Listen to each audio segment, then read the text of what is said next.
pace from both ends as expected from Dubai Gymkhana. They've got some decent bowlers. Had this tournament in parts, really. They've had good phases and they've had terrible games. They'll want to end off here with a good game and one that they can remember and take forward into the future tournaments that they play. Muhammad Adil, the tall fast bowler, will share the new ball with Tafshreen Yassin. It's called a no ball. The umpire, quite immediately, even before the ball got to the batter, called it out. So it'll be a free hit. So again, not the best of starts to the over.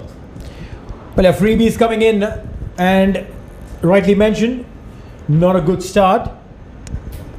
The first ball of the previous over was a boundary. First ball of this over, a free hit, a no ball, beg your pardon, free hit to follow. And that could mean Khurram Khwaja has a license to thrill. Yeah, and Khurram Khwaja is the kind of batter, it doesn't matter if it's a free hit or not. He likes to go after them anyway. That's his role at the top of the order. Oh, he looks to hike that with a big bat lift. But unfortunately for Adil, that's a wide and the free hit will remain. Oh my God, this is not good news. This is not good news. Khurram Khwaja had made his intent very, very clear. He'd stepped out of the crease, ready to go for the big one. But then, trying to keep the ball away from his arc, ended up bowling a wide there, Adil. Now let's see if he can get this one right. His ball two deliveries, neither of them have been legal. Oh, that's nicely hammered behind the bowler. I don't think he's got all of it, but it's still got the legs to run away. No, in fact, it's the leg that has stopped of the mid-on fielder. And it'll just be a single. So even with those two extras, it'll just be three off the first ball. He'll want to finish well here, Adil. Well, yeah, couldn't really capitalize on the free hit delivery. All he had to do was clear the infield, played it straight, but it wasn't straight enough. The fielder could come through and stop the batters from going anything beyond a single. Good effort there in the field. Need to back your bowlers. Yeah, especially when you've had a not so disciplined start. A couple of good efforts in the field, maybe a good flying catch can really lift your bowler's spirits. And that's another wide, and in fact that'll run away for a 4. Oh, how unfortunate, and what an indisciplined start here from Muhammad Adil. He looks to be the more technically correct bowler, but his lines and lengths have been very disappointing. You're right, extremely poor bowling. And every time you say indisciplined, it just makes me think that these are your students and you're the teacher. Talking about discipline, maybe some disciplinary action coming their way. Well, I'm a fast bowler myself, Neil. So discipline is a word that's always drilled down upon you by your coaches. Be disciplined in your lines and lengths. Be disciplined in your strategy, in your run up and all of that. So almost natural. That'll be another quick single. The sweater's out. Look at that. How nice to see. The winter has truly arrived in Dubai. Well, yeah, that kind of jacket wouldn't really help you with the flexibility. But yeah, it's important. It's incredibly important for players to keep themselves warm, because in a game of cricket, wherever you're standing, the ball is not going to come to you every time, which means you're not going to run, you're not going to chase the ball, and thus it may not be so easy to keep that body warm. That's nicely hit. Beautifully lifted cover drive, that is from Khurram Khwaja. What a nice looking stroke. Full outside the off stump by Muhammad Adil. Again, not the best of lines to be bowling. And Khurram Khwaja got a lot of bat onto that. How nicely was that played? Well, beautifully played there. Just got behind the ball amazingly well. And just over the infield for a 4. 22 for none now in just 1.5 overs. This has been a very good start for Medias Metals. All they have to do now is to not really look for those big runs. The runs are coming. Keep the momentum. Swing and a miss there.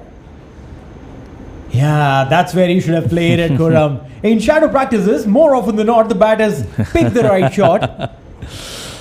Yeah, how many times do we see that? But yeah, he could have converted that into a full toss and driven that nicely. And that's the balance you need to strike in T20 cricket. Almost instinctively, you're always looking to hit the ball too hard. But then after you missed it, you realize you could have played a nice cricketing stroke. And that would have fetched me a boundary. You're absolutely right. You got to do what is right, not try to go all unorthodox in all attempts of yours. Ooh. Big heave, and he misses it. Speaking of instinctive cricket, he decided yesterday that he's going to play that shot. Khurram Khaja, he likes to go big. And why not? You've got to start 22 for none. The bowler is not feeling himself. His red eyes all over. Might as well capitalize on that. Speaking of cold weather, I'm just hearing today that in Colombo, for the first time, we've hit 22 degrees Celsius. And it's really cold. People are actually out in their sweaters. Wow. The cricketers at the LPL will be very happy about that. Well, yeah, I mean, that kind of weather is just perfect to play a beautiful game of cricket. LPL going on in Sri Lanka. There's movement in the air for the bowler. And a dot ball to end the over. Second over gone, 22 for none.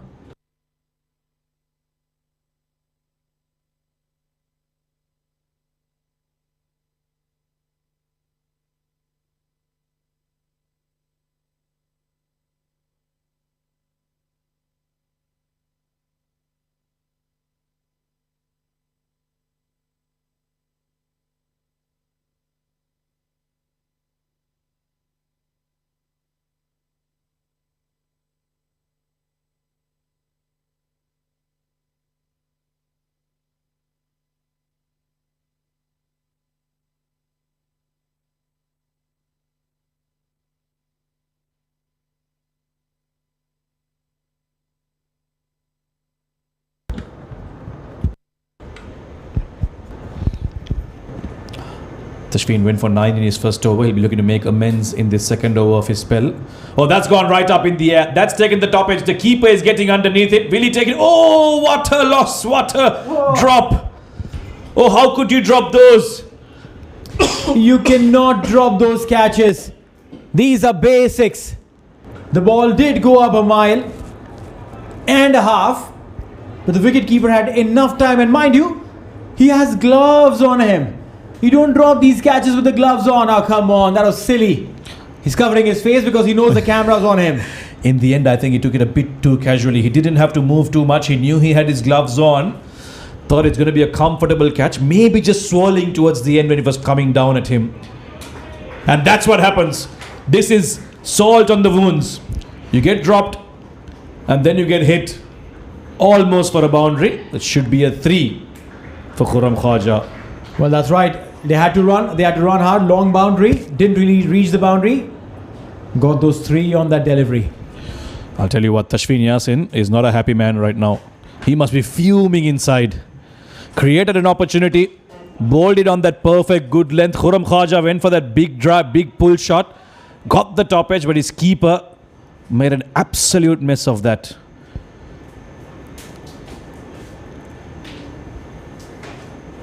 That's much better line in length. Faizan tucks that away down the leg side and gets a single. Look at that, 11 of 11 for Khaja, 8 of 5 for Faizan, but the score is 27. That tells you the amount of extras that have been bowled so early on in the game. We are only 15 balls into this game.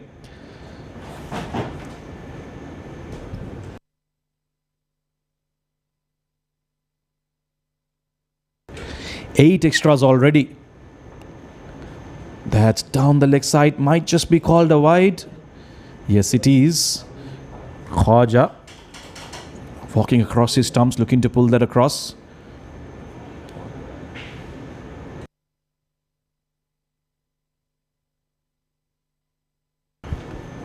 And as Neil takes a quick break from the comm box, we've got Abid joining us. Abid Ibrahim, good evening. Good evening, Sam. And good evening to all our viewers watching this game. The game number 55 between MEMDGA. Was plies in the air, ends up in the hand. What a wicket and what a welcome for me in the comm box. You're the good luck charm, Abid, for Tashfeen Yasin. He got dropped once, Khurram Khaja, but he isn't able to capitalize. That drive was just there to be played for sure, but he just couldn't get it over the fielder there. Good catch in the end. This time they make sure they hold on to it. Dubai Gymkhana. So they finally get that first wicket. A much needed one for them. Khurram Khaja, the skipper, goes for 11. It's 28 for 1.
Harun Altaf, the new man coming in.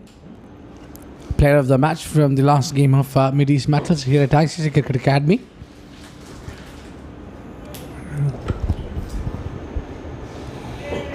Oh, that's nicely chipped. The first ball he faces is elegantly chipped that down the leg side for a very nice looking boundary. What a start for him. Harun Altaf gets off the mark. Yeah, a little bit of a risky shot, I would say, that because the ball was in the air. The only reason I'm saying risky is that could have ended if there was a fielder on that place. An easy catch there. There was a fine leg. Just went to the left of him. But yeah, you're right. So early on, playing a cross-batted shot. If you had missed that, would have been a prime LBW candidate for Tashfeen Yassin. It's the last ball of this over. Wow, what a ball. What a delivery. This is the ball you bowl to a new batter. And he's ended his over very well after quite a few things happened in that over. A drop catch, a boundary, a wicket, and then that to end it off. End of 3, 32 for 1.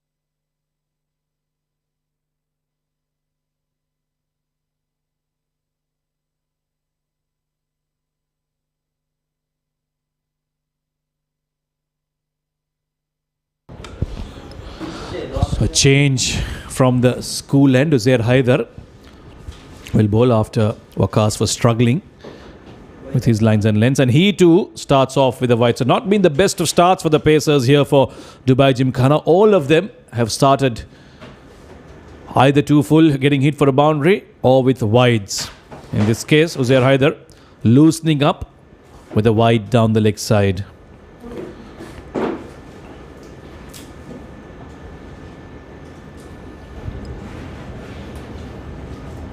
Back up a length, gets nicely onto the back foot and gets off the mark. Faizan.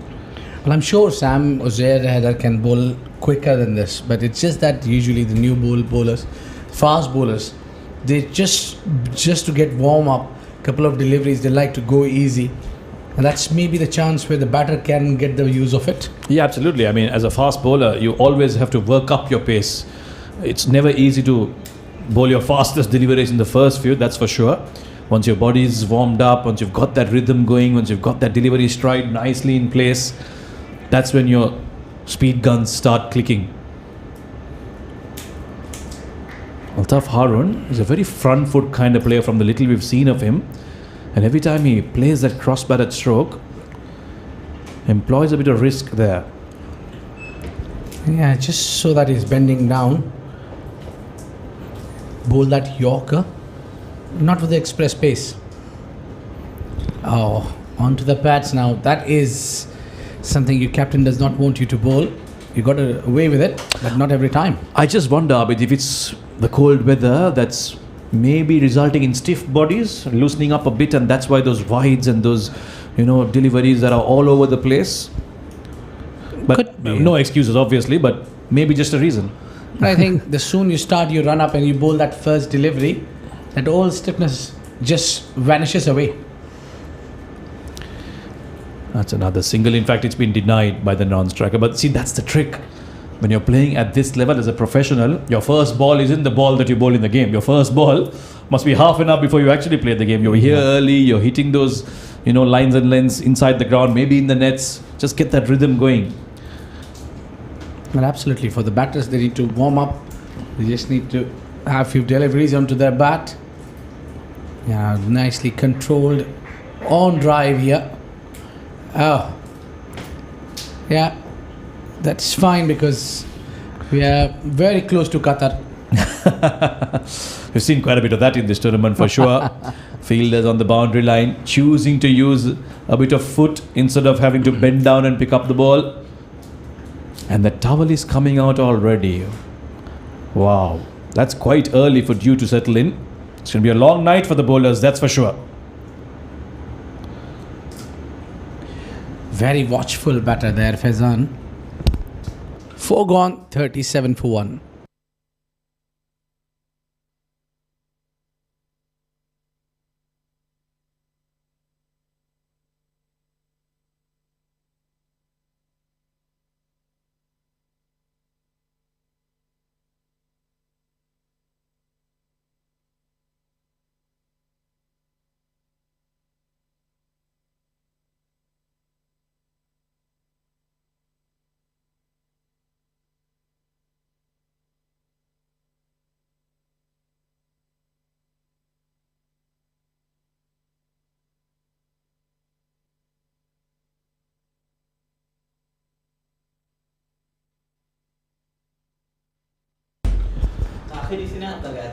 Oh, that's been hiked away. Fine leg, won't get a hand to it.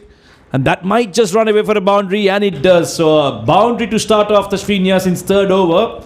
Altaf is here and he means business. Well, that's easy picking for any batter.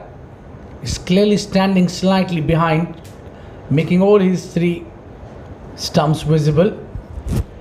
Mr. Smite with a lot of room outside off, the bowler chooses to bowl him somewhere around the pads. That's very frustrating for a bowler when a batter decides to just wildly swing like that. You bowl with a plan that the batter is going to play a technically correct shot, but then when they're swinging like that, your entire strategy changes. What does Tashfeen do now? He goes outside the off stump and he goes a little too much. That's a wide again. So extras continue to pile up and Medius Metals are comfortably going at 10 per over. Yeah, that's what I think they're eyeing for. At least in the power play, if they get 60, just losing 1 wicket down, they'll have a good control of the game. Having chat with both the captains, they both would be happy if the team crosses 180.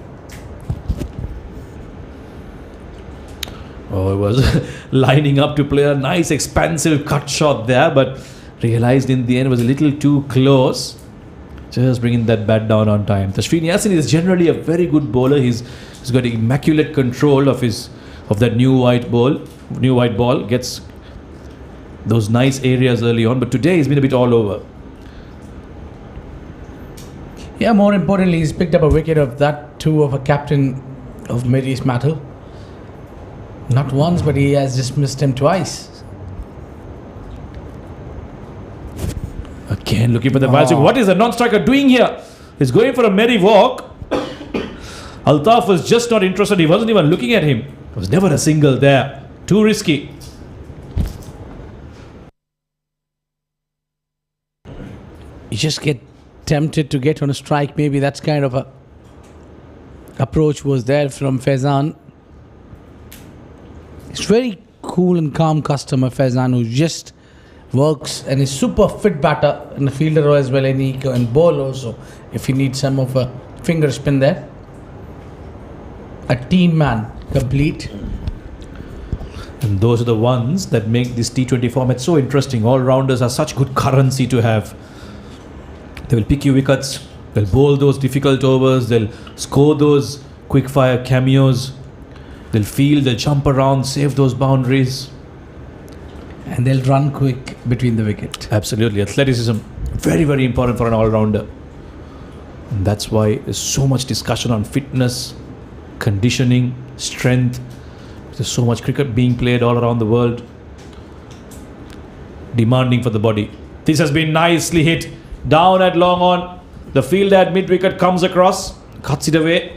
It'll just be a double for Altaf. So Altaf, I think, has been given the license to go out there and play his shots, while Faizan will play that anchor role and try and bat the 20 overs.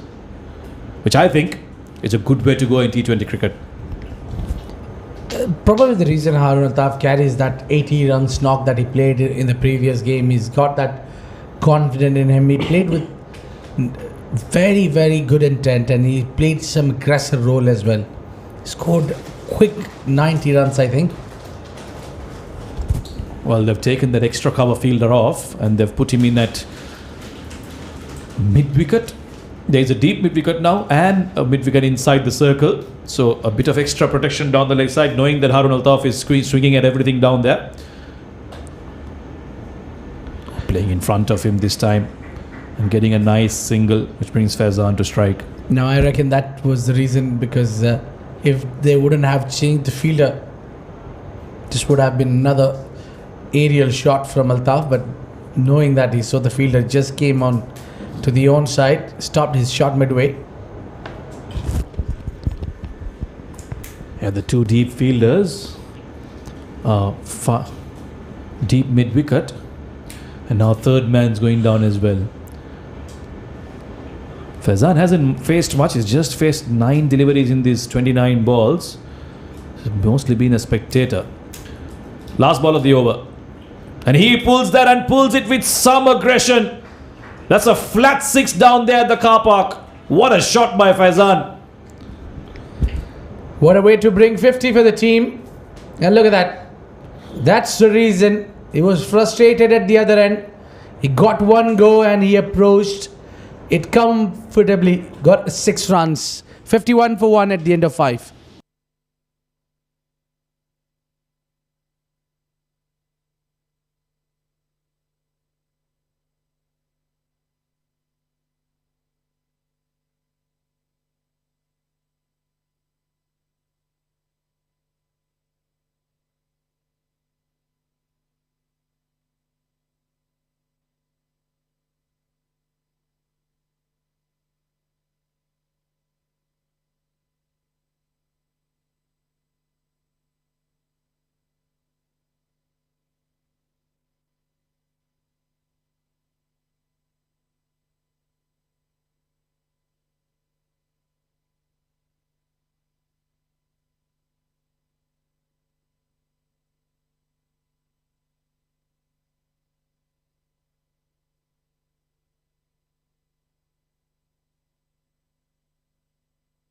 Well, that's up in the air, just lands it in front of the fielder.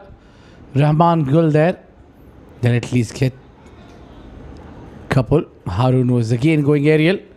So some aggression there. That was not in control. That was high. Just landed before the fielder makes to it. That's the luxury you have when you're playing in the power play. Harun Altaf certainly loves to play in this power play. Mentioning at the toss as well that he enjoys his batting when the fielders are up. Tries to play that late cut, got a little wrong because of the slow delivery from Uzair Haider. Well, it's time for Neil to be back in the com box. Neil, come back. Welcome back. Thank you so much, Abid. Yeah, I had to take a quick little break before rejoining forces. Mideast Metals, yes, they did lose their captain, but they're going steady. 9.9 their run rate. Yeah, driven but not so convincingly there. Just the toe end of the bat.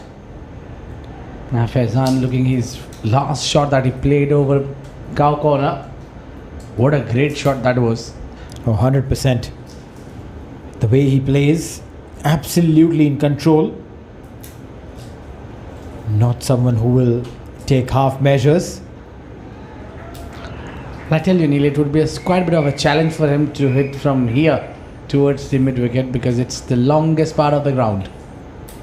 No, he's smart. He goes behind the point and gets 4 runs. Beautifully done there. Slightly short. Knew where to play and played it to perfection. A boundary there. Just over the fielder. Just over the fielder. Enough for the ball to race away towards the fence. 4. The cracker of a shot there. Faizan looking comfortable against this bowling attack. He's taken Tashfeen for 6. And now first ball, he's facing Uzair Haider. Puts him away for 4. Full toss. An easy one. Will be that no ball? No, I think the umpire haven't called it a no ball for the height. Quite close. Pretty close, but I reckon the ball was dipping. One last delivery. 8 runs already off the Zoa. Can Uzair finish it off well? Can he not concede a boundary? Oh, beautifully done. A fantastic delivery. Right on the money. Dot ball to end the over. 6 gone. 59 for 1.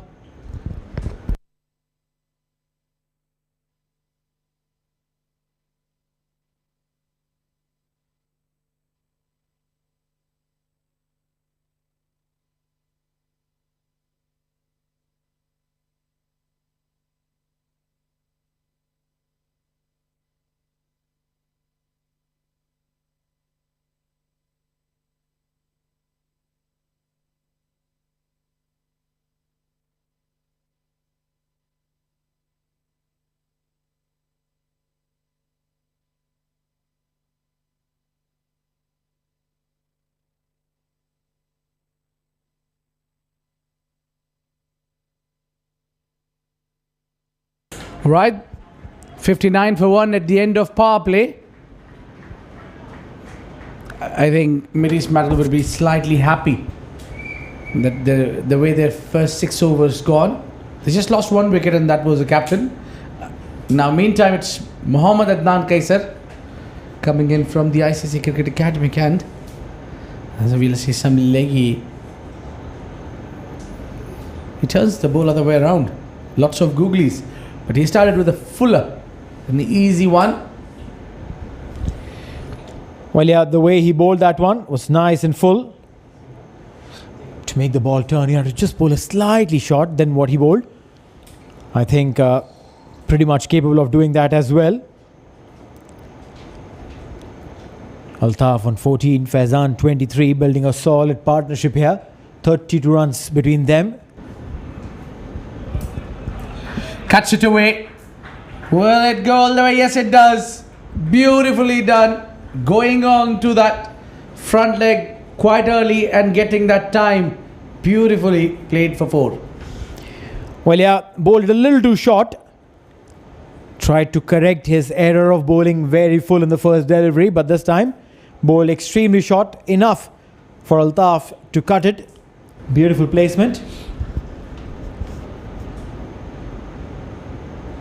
Oh, big shout. I think that was going down the leg side because Adnan, all this time, he bowls those googlies, sliders. Haven't seen him much turning. Yeah, this one was going down. Definitely going down. So no chance for the umpire to put his finger up. He's asking those questions. A dot ball there. Yeah, the right sort of questions that he's putting now. The last 2 deliveries, he's recovered well. Yeah, it takes a little time for the leggies to get into that line and length. It's hard to grip the ball as well as he himself mentioned at the toss. Again, shortish delivery this time, but not timed it to perfection. Straight to the fielder.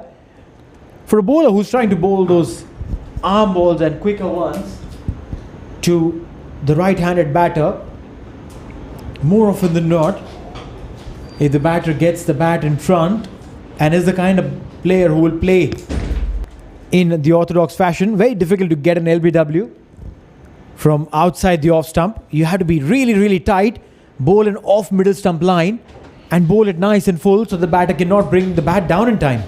7 overs gone, meanwhile 65 for 1.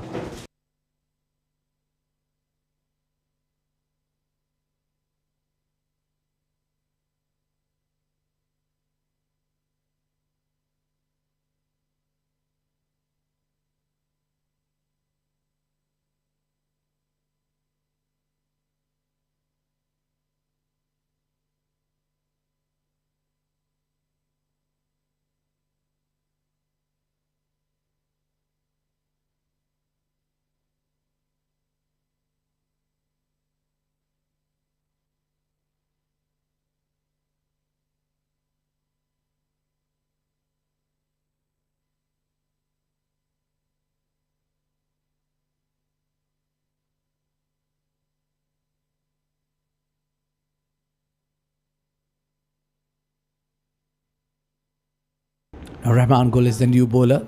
He'll be operating from the school academy end. And he just played it with soft hands. Harun Altaf. So Rahman, the office has been slightly out of fashion, but he does a little bit of keeping the ball low and managing with the angling in. So still I think he got a fair point of chances to pick up wickets here. Well, yeah, if you are of the mindset to pick wickets as an off-break bowler, that's the only way that you'll be able to survive in the short format. The longer formats, it's all right. Yeah, it's always the case. You need to always do something new, something different, no matter what part you play as a batter, bowler, perhaps for the keepers as well.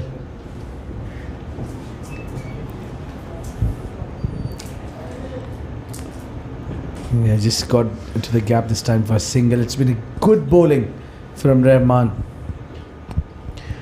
You're right. He's talking about the attacking mindset of the off-break bowlers.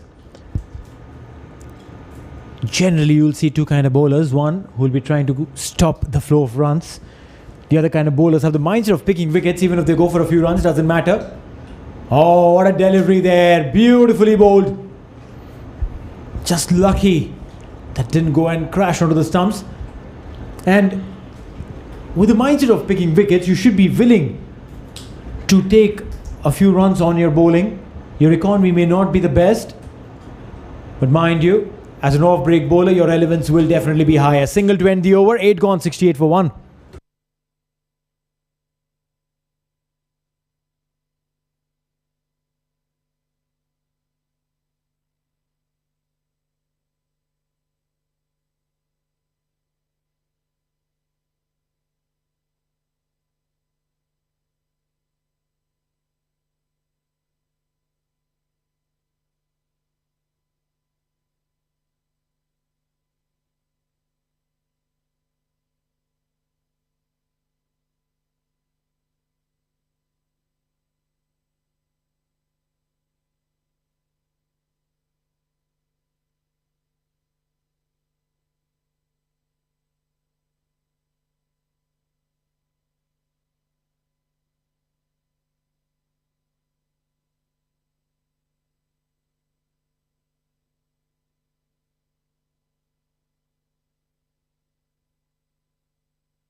And Shadnan Guess had to continue. Try to play that paddle sweep shot from Harun Altaf. A bit of a risky shot that you play when you're playing to someone who slides the ball in, rather looking to turn the ball away. In the slot, straight hit, effortless. 4 runs. Yeah. Well, yeah, beautiful looking shot. Just over the umpire's head. And no stopping that. Very, very simple, effective shot. Altaf continues his scoring. This time, long on will come into play. Just stays there as a wall, literally, Rahman Gul. Very evident that from Harun Altaf that he's showed you the way he's going to attack you, because he's kept those all three sticks visible for you. He wants you to bowl somewhere at that middle or off stick. Swept straight to the fielder. They'll take single. So you know that what the batter is up to. Either you try to bowl it away from him or just follow the paths. Well, yeah. What do you do over here? How do you bowl and contain these batters? That's one way. Just a single. This should have been tighter. Shouldn't have conceded that run. Yeah, it's not a pelter of a wicket where you can just go and play your shots. We were there earlier, so it looks very horror for the batters. Lush green. But one thing is for sure, if on that lively grass, if you can't get the turn, the skid will be on. You're right. Can you bowl the ball on the belly? To backward point and a dot ball to end the over. 9 overs gone. It's 75 for 1.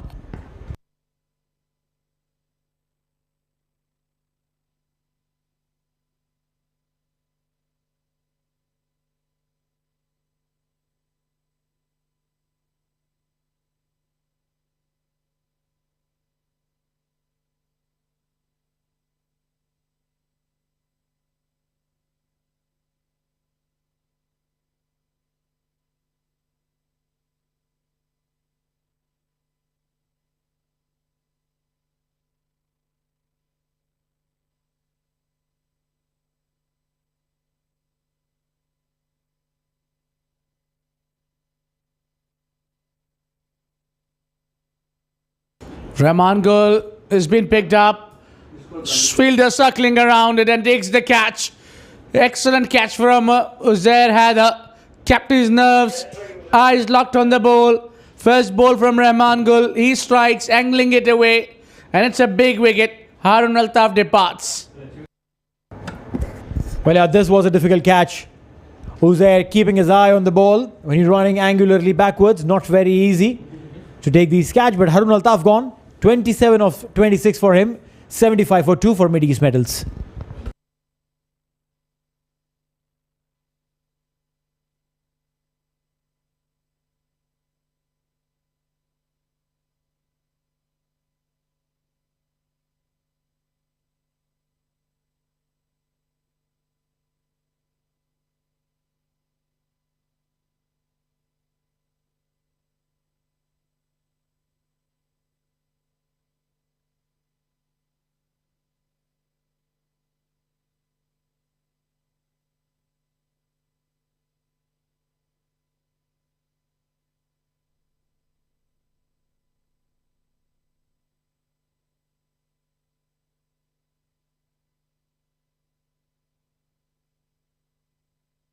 Nauman Khan, the new man, taking guard.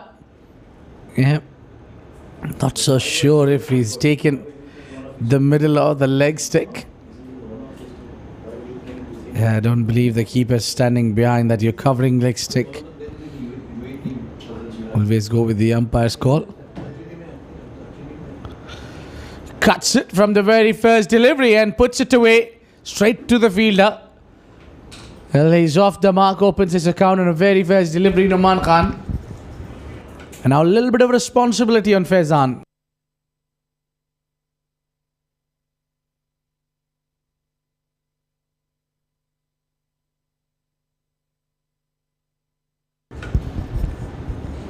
Yeah, nicely watchful. Faizan Awan has got good 25. Now you need to convert these 25 into 50 and then plan your next 50 as per the situation.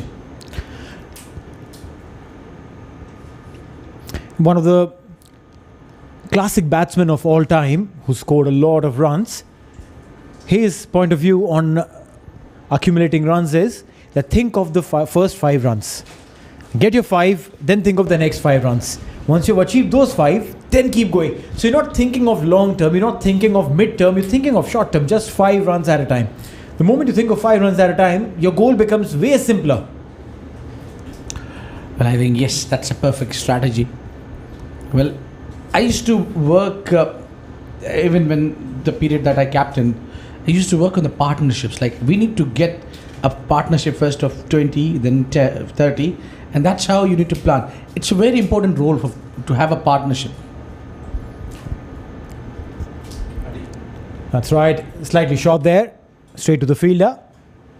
And a single will bring an end to the 10th over. 10 overs gone. 79 for 2.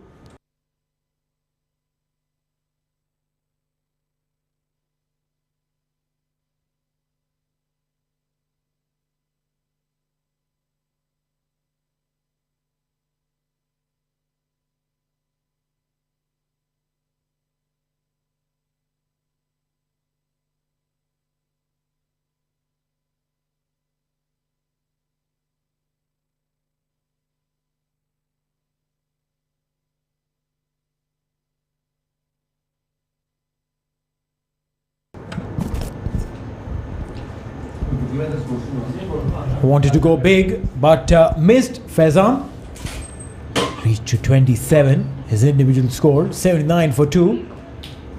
As the 11th over starts, joining me in the commentary box is Sam. Sam, welcome. Thank you, Neil. Ooh, too close to cut, and that's an appeal. Umpire raises his finger.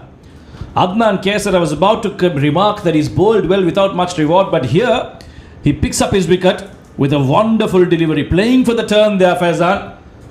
But it was too close to cut and he gets an outside edge. A good catch by the keeper. Well, that's right. A very good catch.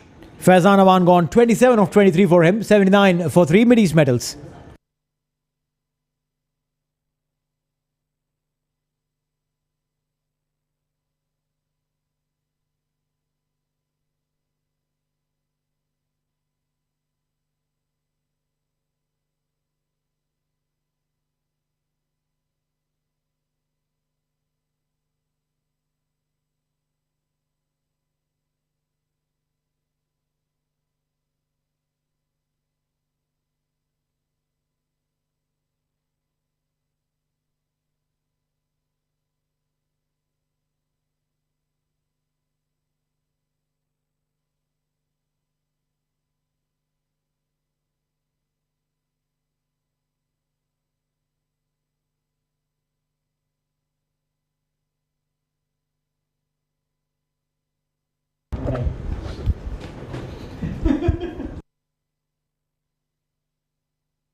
Rizwan Khan comes and joins his brother, Noman Khan.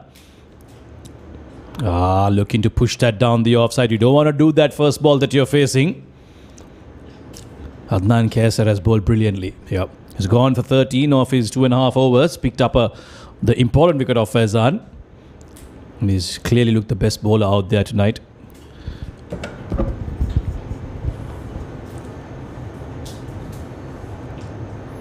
Well, he bowling those extremely tight lengths and lines. Difficult to score through him. His ability to keep those boundaries away. And what happens in that case is the batter tries to manufacture shots. And that's exactly what happened with Faizan. Yes, and leg spinning is such an art, I tell you. It just reminds me of a conversation I had with, I don't know if you remember this name, that would be in my dreams, but Tirina Kamdambi, the coach of Jaffna Kings, which is currently playing the Lanka Premier League. Oh, that's a big hit. That's going to get cleared. And that will be a big, big 6 for Noman Khan. And when he turned up to bowl, I had this feeling that he's going to try to bowl the quicker one. Full in the slot and punished. You mentioned quicker, and that was going to be my point. I was just having a chat with Kandambe. I was congratulating him for Jaffna Kings starting off with 2 victories in LPL. And he's been given an opportunity to a young leg spinner from the Jaffna region, which is very good to see, because generally people from the north don't get to represent the highest level of cricket. Very less opportunities, lack of infrastructure and all of that. That's a wide ball. Allows me to complete my story. So he was saying that he's been very impressed with the improvement of the youngsters. He's another leg spinner, and for the last 2 seasons, Wanindu Hasaranga has been Jaffna's lead leg spinner. Now he plays for Kandy Wanindu. So this youngster has learned so much, absorbed so much, and now he's stepped up. In the first 2 games, he's picked up 2 wickets and now 3 wickets. Vijay Kant, Vyas Kant is his name. That's gone high up in the air. Will that be taken? He's mistimed that for a 6. What a hit from Noman Khan. It was a whipping shot. Wanted to go big. Didn't really connect well, but runs nonetheless. Wanted to play towards the mid-wicket. Went all-long on maximum. End of the over with that 6. 93 for 3.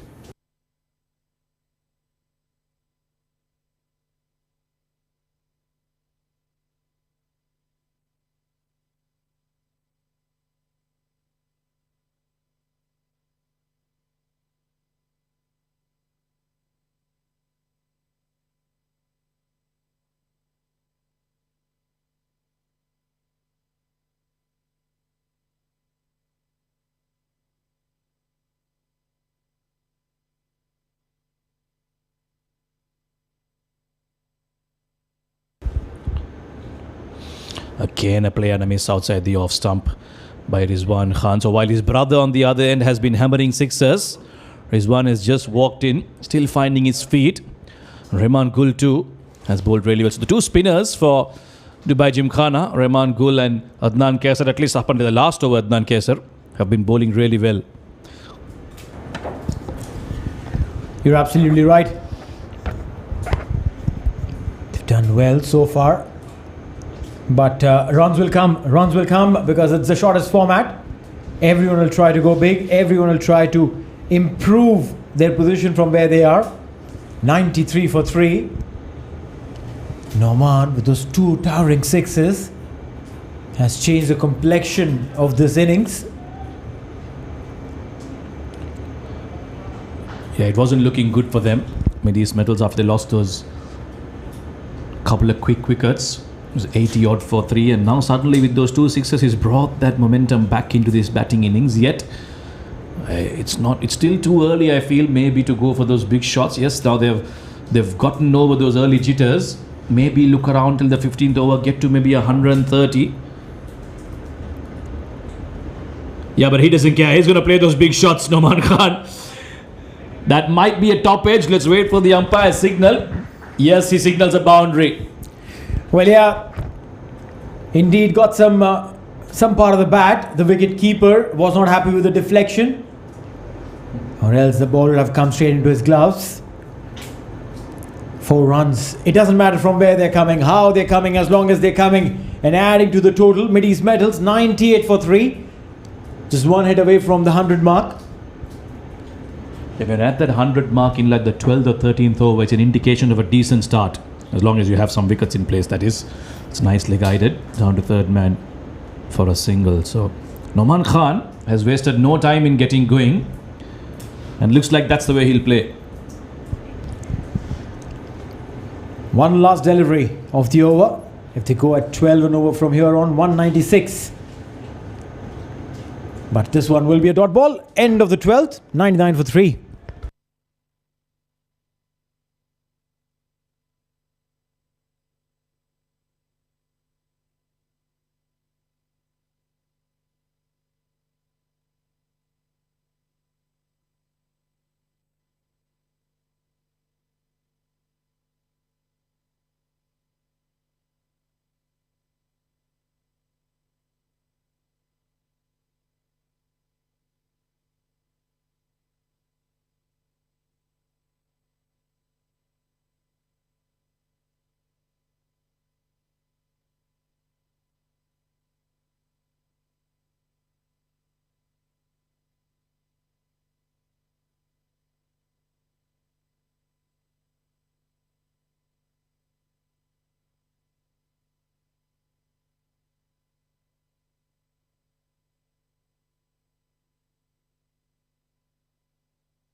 Adil went for 13 in his first over, so now he's been given an opportunity to try and amend those figures, try and get back into groove, maybe pick up a wicket, get his confidence back, and he starts off with a wide just like he did in his first spell. This is not going to help.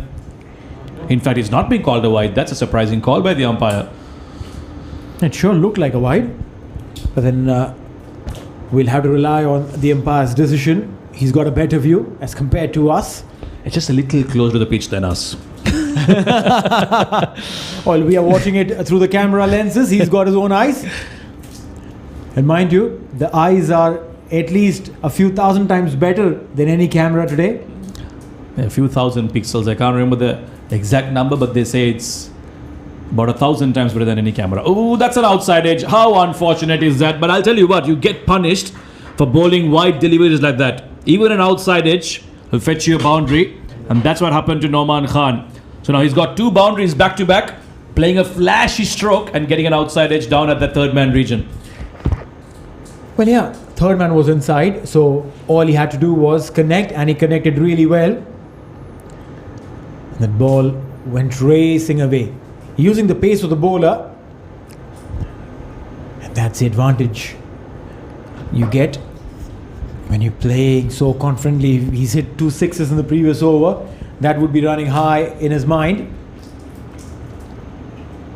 That's gone up. That's gone up. Will third man get under it? That's a brilliant running catch there by the fielder down at third man. It was never going to be easy. It was dipping down. He had to cover a lot of ground, but he's come in and he's taken that in some style. Well, yeah, you're right. He went really hard on that ball. The connection wasn't great, but this one was fantastic. Running catch is not always easy. You have to run in, make that judgment, and in that momentum ensure that the ball has been cupped well. He does well. Nouman Khan's gone, and 23 of 9 at a strike rate of 255 as Mid East Metals lose their 4th.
Left hand batter Ali Anwar comes into the crease. Probably the first left-hander we are seeing today.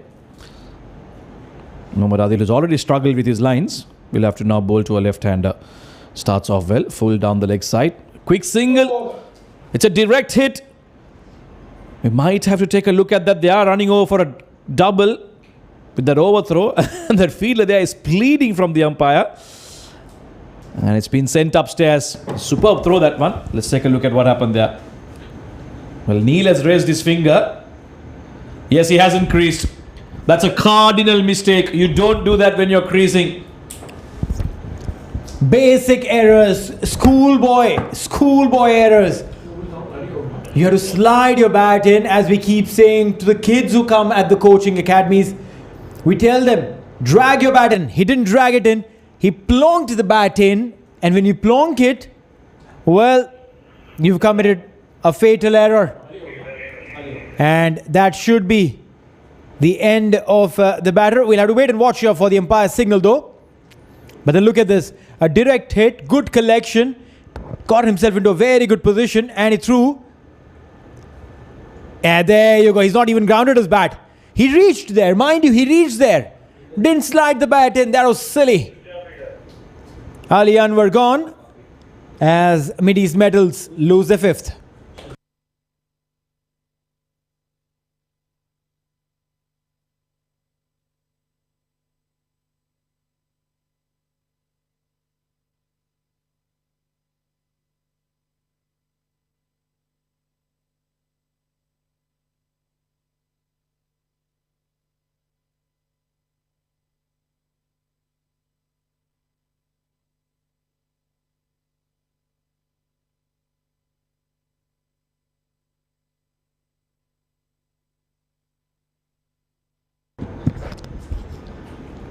Right then, just when we thought that Mid East Metals were running away with the game with those big shots, Dubai Gymkhana are back in it with those 2 quick wickets, and suddenly Muhammad Adil looking like a much better bowler after having lost his radar a bit in that first over and the first couple of deliveries of the second over. Well, that's right. He is a good bowler, mind you. Absolutely methodical. It's a good, clean run up. The gather is nice. Bowls from a very good high arm action. Manal Siddiqui, meanwhile, will come into bat. It's surprising that he's come at number 7. Generally opens the innings and scores a plenty of runs up there. Look at him, a very good run up.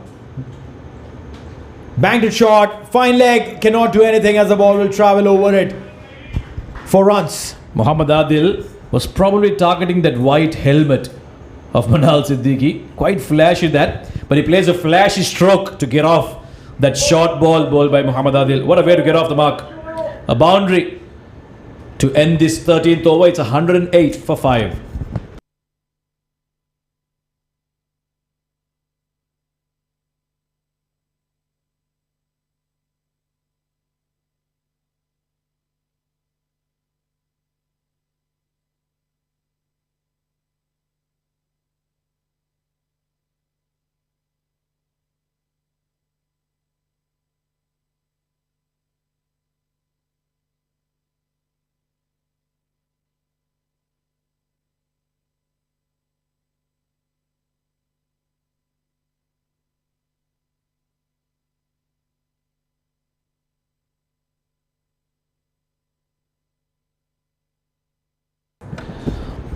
So the spin will continue from the academy end. In fact, the school end, sorry.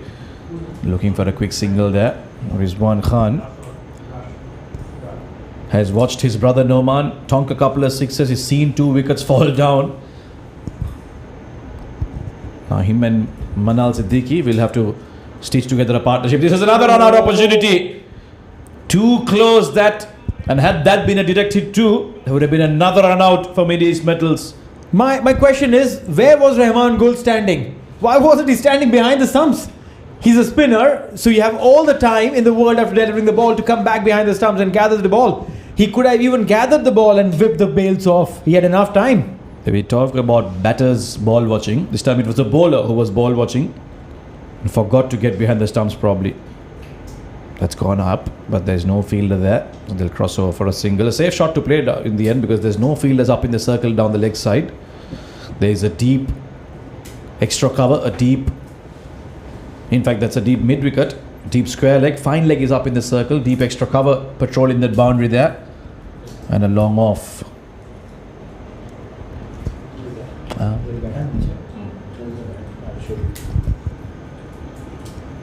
Swing and a miss. A half-hearted appeal. The umpire is not interested. Manal and Rizwan are trying to stitch a partnership. Was it anywhere close? Yeah, didn't really come close to the line of the ball. Rizwan, he's just standing and trying to deliver from where he is. Again playing the ball away from the body. But has it got enough? Nope. Will just drop dead. Couple of runs. And that should be enough for Rizwan to bring him back on strike. Now Rahman Gul here, I've just noticed him making good use of the width of the crease. Every time he wants to just tempt the batter to cut him away on the offside, he's made use of the crease, gone wide off the crease, and then when he wants to bowl that hard length, he comes back closer to the stumps. There again, wide of the crease, gets an outside edge straight to point, but they'll steal a quick single. So good running from Rizwan and Manal. End of the 14th, it's 113 for 5.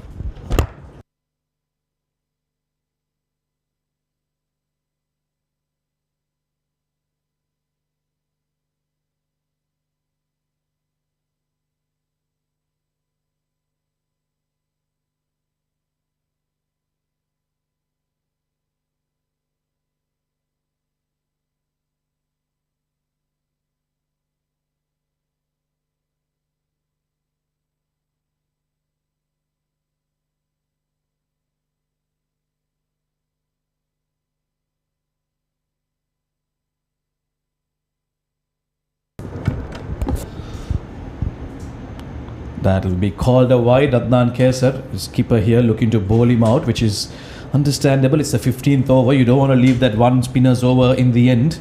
If he can pick up a wicket here, then that will really dent this batting of Mid-East Metals. They've already lost a few too early. Cut away for a single. It might just be a double. That field is taking some time to get around it. Yes, and comfortably in the end. Well, they're using a lot of legs, but mind you, these legs won't really help them. They'll need to go big. The offside boundary from where Rizwan is batting is a very long boundary. Down the leg side. Now this is poor. This is extremely poor. I wonder what is Adnan trying to do. Two relatively new batters on the crease. You don't want to give them easy runs like that. I think what he's trying to do is get that middle stump line, but the ball isn't spinning. That's been his problem. Look at him profusely wiping that ball with the towel, and he's trying to get some revs and some turn onto that. This time he's flighting it, an easy drive for Manal Siddiqui. But yeah, Manal is a very classical player. One of those beautiful batters who can play those drives with his eyes shut, and he'll still connect. More often than not, he'll get a boundary for that. It's always good to have those kind of players in your T20 form. Get at least one or two of those. Not everyone needs to be a big hitter of the ball. Well, this game is kind of motoring along. Not much happening, at least from the batters. The bowlers are now controlling things. Might be a good time to ask you this question, Neil. T10 format. Fan of it or not? No, not really. Not really. I'm a fan of... Call me old school. Call me old school. I'm a fan of Test cricket.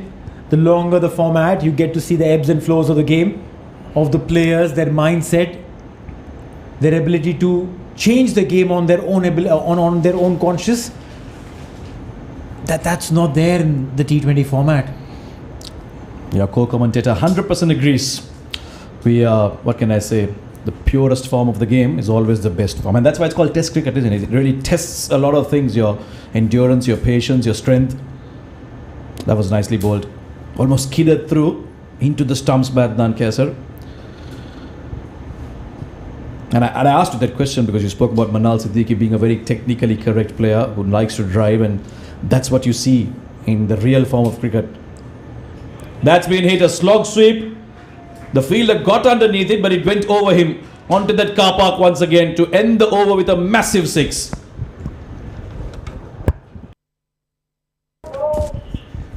Drag the ball from outside off. A lot of muscle. And I tell you, always, don't park your car there. No. Don't park it there. 15 gone, 127 for 5.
And Uzair is back now. A bit of pace to end things off here. The last 5 overs of this innings, Middle East Metals been struggling in these mid overs of the game. Sliced away to the fielder point. The one thing that they've done well, Middle East Metals here, they've stolen those singles. Even though they've hit them straight to the fielder, they've been able to get those quick ones. And that sort of kept them afloat in this game. 128 for 5. 5 overs to go. Abid joins in the combo. So Abid, how much do you think they'll end up making? Well, it's in front of you. The way they need to work. Oh, look at the room he made for himself. And Nazir was smart enough to do the change of pace and beat the batter there, Rizwan. Playing a lot risky shot there. But I think is coming to your question is that 10 runs from here and over, they'll be around slightly over 170. I think 180 is what they're eyeing on. Machubai Gymkhana do bat well at the top, so they'll be looking to keep them, at least from a bowler's perspective, they'll be looking to keep them somewhere around 150, and they can only do that if they keep picking up those wickets. Yes, there was a suicidal run out, but they've come back well into this game. They haven't started too well with the ball. Short delivery, never got to him, so he just really nudged that. Very good running this from Manal Siddiqui. Didn't look to hit it too hard, played it with soft hands down that leg side, and in the end comfortably got a 2. Yeah, smart running that is. That's how you need to steal runs. When you're really looking for ones and twos, you need to play it with gentle hands. Don't hit it too hard. Perhaps it used to be batters. Oh, what was that? That's wide. And he stumbled over Manal Siddiqui, not the tallest man out there, that's for sure. Looking to reach that, losing his footing. And in the end, he won't mind because it's got him an extra ball and an extra run. So 1-3-2 for 5 now. As you said, 180 is what they'll be looking for. And to do that, they'll need to score at least 10 per over. Oh, they just put away nicely. The fielder has to work a little bit extra there, but they'll still take 2. This is sensible running now. Either you play it with soft hand, nudge it, or you pick up the gaps where you can find 2. Uzair Haider has been mixing it up well. He hasn't given them too much pace, and even if he has given it, it's been on a good length, so they haven't really been able to play those big shots by getting under the ball. And that's what you need from your cricketers: awareness, smart thinking of the game, not just going out there and delivering. Again a slow bouncer, and it goes above the fielder at square leg. In fact, that's fine leg that's placed inside the circle. So spoiling what could have been a good over by giving away that boundary. Uzair Haider.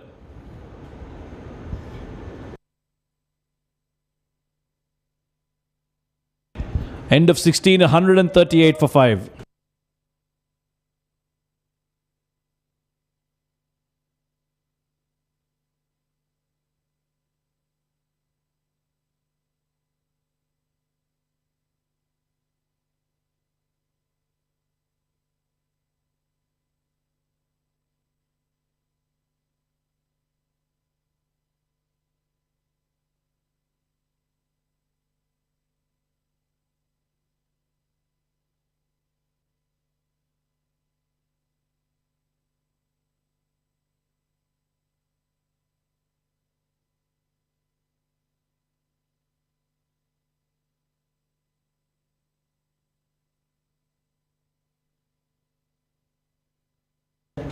Yeah, I just played it, tried to play a cut shot, missing it that.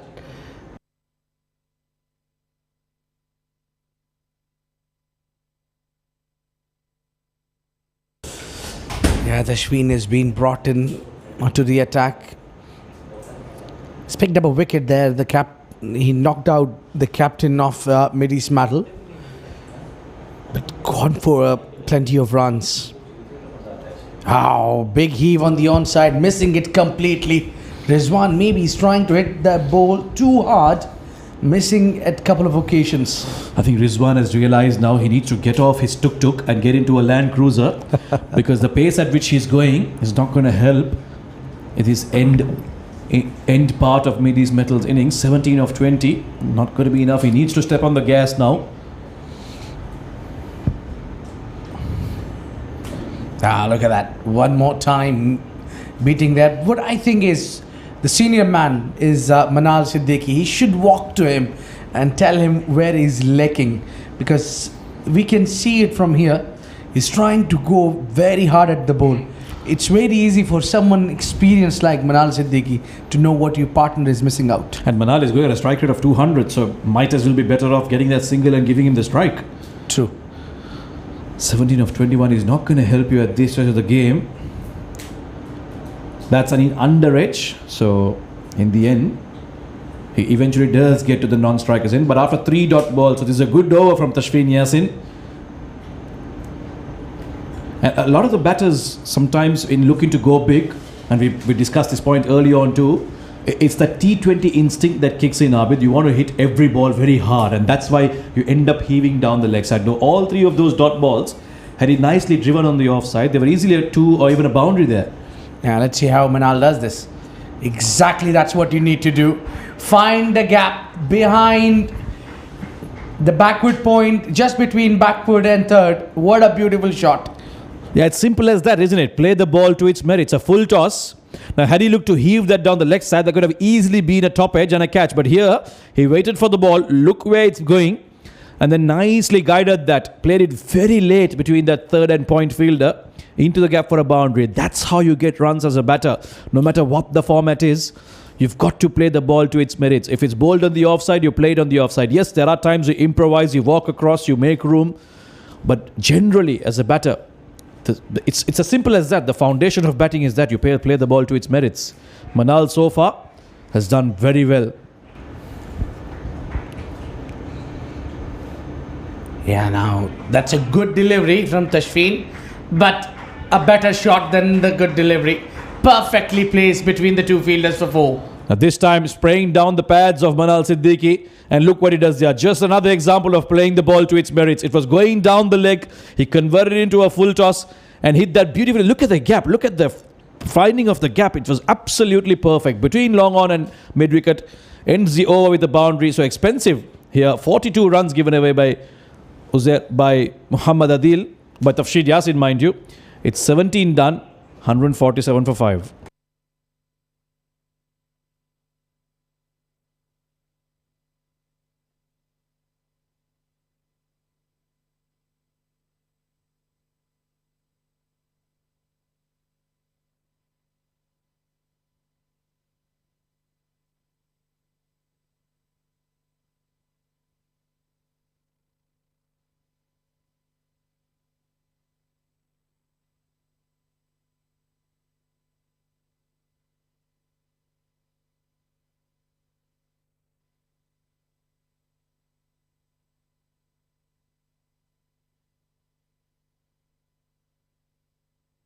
$147 for 5.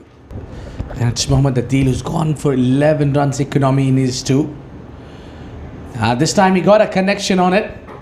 And they'll lazily come back for 2 maybe, yes. Good running. Manal Siddiqui is pushing his partner. That's very good running there. The fielder was quick to cut it off, but they'll still get that 2. Adil, 24 for 1 in his 2 overs and 1 ball. So been expensive today.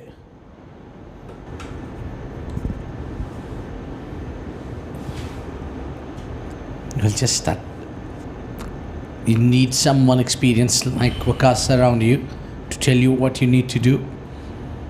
I think Rizwan is the wicket they can relax, but the wicket of Manal is crucial here. 1 shy of 150 here, Mid-East Metals. Oh, played that a little too early. Saw it short, but it almost hit him on his body there. So it might just be called a leg bye. Yes, the umpire signals a leg bye, and that'll get them to that 150 mark. So the first target is done. Now they've got about 16 balls through which they can at least look to score about 30 to 40 and get to that magical 180 figure that they wanted, which the skipper told you about, Abid. Well, yes. Mind you, Sam, it's not because 180 is a safe total on this ground. But it's just that the captain has a belief on their bowling attack. They've got a plenty of talented bowlers in their lineup. We'll come back to that. Oh, missed out there. Toss. Missed out there. That could have been hammered to the Burj Khalifa if he wanted to. But he completely missed out there. And I think what I meant by that was 180 keeps you in the game. Right. Anything below that, you don't give your bowlers a chance. Especially on a good batting wicket like this. You're almost going in with a negative mindset that we've scored a low total. 180 is on par. Anything above that is a good batting total. Well, Sam, when I was down there for the toss, it was hard for me to find where is the wicket. It's green, lively grass wicket. Looks a terror for the batters. Well, good fielding effort there from Uzair. He certainly saved some runs for his team. So yeah, if you look at that wicket, you usually find when you're playing at England, the English conditions, but those wickets do a lot of damage to the batters. It's not easy to bat on those kind of a surface, but this surface looks very lively, grass, green, but does not really offer a turn or a movement of the deck. Yeah, we haven't seen too much swing, that's for sure. Generally, when you see grass, green tracks, you think, okay, bowlers are going to have a good day, but it hasn't troubled the batters too much. Now, I wonder if that's got to do with not very good bowling or just the wicket staying true. That's nicely hit. Will that clear the fence? Yes, it does. In fact, it's one bounce or two bounce into the boundary. Importantly, it was in the gap. Nicely heaving it this time. Rizwan. Now he waited on this occasion, waited for the ball, and there was a plenty of gap between the long on and square leg. There was nobody fielding at mid wicket, despite the captain knowing that Rizwan is aiming only towards the mid wicket. Yeah, it wouldn't be a bad idea having another fielder placed in that cow corner. They already have three in the deep down the leg side, deep square leg, deep mid wicket, a long on. So maybe just get that long deep mid wicket a bit more finer or squarer and bring that catch into the game. Last ball of Muhammad Adil's over. This time it hits down the ground. Good fielding effort there. Very good fielding effort. Saves a certain boundary. Just a single to end the over. 18 done. 2 more to go. 156 for 5.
Uzair had that to bowl that penultimate over. Very important. Every time Rizwan tried to play, oh, that's poor. Now that's not so convincing. Just trying to steal a run there. Maybe the idea is to keep Manal Siddiqui on a strike. The umpire has signaled that a dead ball. I think there is no run there because once the keeper gets it to his hand and throws it back to the fielder, that's a dead ball. I think the batters may have thought that he attempted a run out, but the keeper, I think, was giving it back to his bowler. So, as far as I know, the rules, the laws of the game say that the moment the wicketkeeper has collected the ball and is trying to pass it back to a fielder, the ball is dead. This is not indoor cricket. You can't steal a single like that. Well, it's quite a bit of a challenge when you play indoor cricket. Now, the ball never gets dead there. And Manal is asking for that wide, but that's given as wide, yes. Wide above the head. Uzair Haider is not happy. Uzair Haider thinks that was at shoulder level, but it seemed like it went over the head. It's very difficult to convince these bowlers and batters when the batter gets trapped in front. He's never convinced that he's got right in front. That's been hit away for Uzair. Quite interesting what Manal Siddiqui is doing here. Now, you've had this big controversy around international cricket about the whole non-strikers run out, people saying it's still against the spirit of the game. Some say no, it's well within the laws.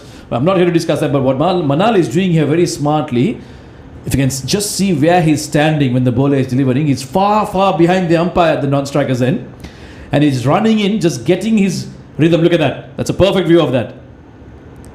Yeah. And that allows him to get quickly past the crease. And once again, look at that. Easy double. So this is very smart, innovative thinking from Manal Siddiqui. That's what happens when you play a lot of cricket. This man carries a big reputation. I still remember that white helmet back in the days. He's got one. If I'm not wrong, maybe he's got from Australia. It's quite flashy, that's for sure. He's running with the bowler. How often do you see that in cricket? Another wide bowler. I wonder if he's being put off with the non-striker running along with him. Might be playing on his mind. But this is not good from Dubai Gymkhana. They had them on the rails for a while. If 120 odd for 5, suddenly this partnership, now look at that, 58 runs. And they've got back into the game, Mid East Metals. Yes, Rizwan Khan is going to run a ball. It's connected that quite fine and it's been dropped. Dropped by the captain himself at mid-off. Will that be costly with 8 balls to go? Well, he got himself slightly ahead of the ball. It's always a challenging when you're running cross, you need to judge it well. This time he got slightly his body too quick early, and the hand coordination was nowhere close. May have been better off taking that reverse cup instead of holding it in front of him. That's a nice yorker. And they'll still look for a single. Wow, Manal Siddiqui. You can't stop him. He's like an electric wire out there. Fully charged. Quite a bit of a challenge to get him run out there. He's a smart batter. Now, look at that. How far does this singles and doubles has brought you in? Now, you're talking about 180 around, and no boundary has been struck so far in this over. Very important over of the game, but they got the better runs. Again, getting that early start, Manal Siddiqui, so they'll even hit it to mid-off and get an easy single. So Uzair Haider eventually, 32 off his 4. There's one more over left. It'll be interesting to see who finishes off for Dubai Gymkhana. Mid East Metals, 165 for 5.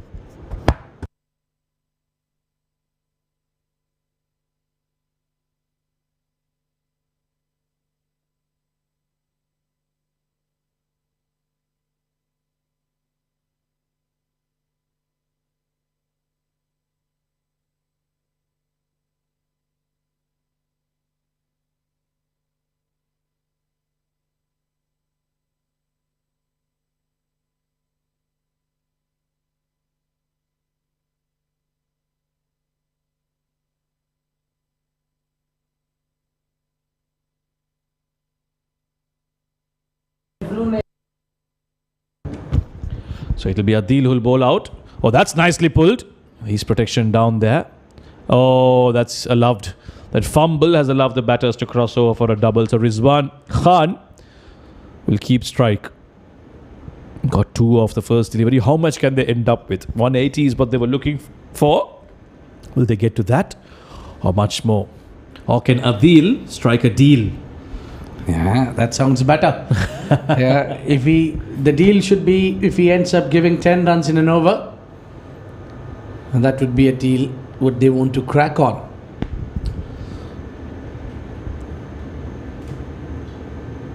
Full toss again down the leg side, and again I'm sure they'll comfortably cross over for a double. There's an opportunity for a run out here. Oh, the throw, one bounce got big on the keeper, and in the end Rizwan Khan crossing over comfortably. Manal Siddiq hasn't faced much. He's only faced those 13 deliveries, got 26. Rizwan has been eating up all the strike, but the good thing is every time he's hit it down in the deep, they've collected 2 runs quite comfortably, and that's because of Manal Siddiq's very, very unique approach to starting off with the non-strikers and again behind the umpire, and he's taking a very early start into his run. Looking for an innovative stroke there is Rizwan Khan, and that will finally bring Manal to strike. And that's leg by is given. So this partnership is soaring up to 67 all of a sudden. They're just 3 deliveries to end the inning, but a very crucial and timely partnership here with a good pace. Most of the time the acceleration has been from Manal Siddiqui, facing 13 deliveries. Now he's playing with 200 strike rate. That's how you try to put a big total on board. Now 170 is already there. They're looking for the 2 solid hits. 3 more to go in this over. What can he do? Oh, he too looks to innovate, but that's gone right above the stumps and will be a run out. Well, they've run well, but this time trying a thing too many there. Well, they had to go for it. Every run counts at this stage. Rizwan Khan committed himself to try and get that run, to try and complete that run. Manal Siddiqui obviously obliging, but the wicketkeeper very nicely rolling his arm and getting those stumps broken off. So Rizwan Khan, a good hand from him, 35 of 34, was needed at the time of the game, 1614 for him. They finally break this partnership, 170 for 6.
Irfan Ashraf coming in, and he'll be straight away on a strike.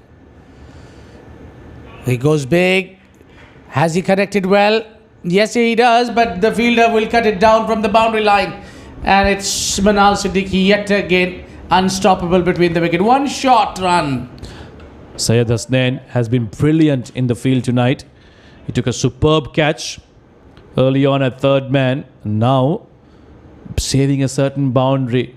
Was two, but the umpire has signaled one shot, so it'll just be one run, which keeps Irfan Ashraf on strike, even though they just get one run because they crossed over. It'll be him on strike. So Manal Siddiqui will only be able to watch from the non-strikers end as Irfan takes strike off this last ball of the innings. They haven't got to 180, Abid. It's 171. How much can they finish with? Will it be a big finish here? Oh, looking for that big heave.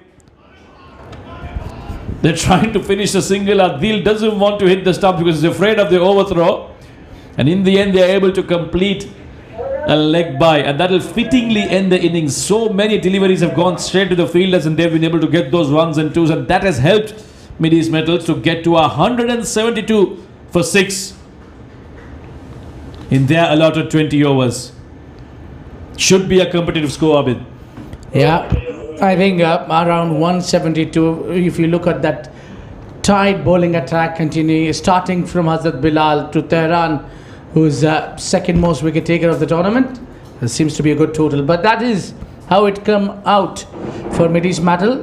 The captain scoring 11 only, got caught by Sohail Khan at point region. Faizan Awan hung in there. Good 20s there. 3 20s and one man scoring 35 is what it takes you towards 172. But some credit must be given to Manal Siddiqui, who accelerated and played around that 200 strike rate. Well, it's been a game of two halves for the Dubai Gymkhana bowlers. They started off with very indisciplined lines, and the fast bowlers especially going for a few. Tafshin Yassin 1 for 42, Muhammad Adil 1 for 36. Rahman Gul obviously being the pick of the bowlers, 1 for 18 for him with the economy rate of 4.5, and Uzair Haider too contributing with those semi-paced deliveries, none for 32 for him. And Adnan Kaisar bowled well until his third over. It was the last over that he went for a few, thanks to Noman Khan, who tonked him around. So 21 extras, that's a lot in a T20 game. That might just be the difference between these two games. So they need 173 Dubai Gymkhana when they come back to bat. They're given 120 balls with a strike with a required run rate of 8.65. So don't go anywhere. An exciting second innings is coming your way. We'll be back shortly.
All right, the action to be resumed here at ICC Cricket Academy. It's Hassan Sultan from Dubai Gymkhana to open the proceedings. He's got a tall task ahead of him. It's 8.6 required on it, and Tehran Khan just 3 wickets away from getting the top wicket taker of the tournament. There you go. First ball underway. Yeah, nicely done there, Sultan. Not trying to go play, as it was not a convincing delivery from Tehran. He offered a lot of width, but because the batter is a lot watchful there, he didn't try to go at it.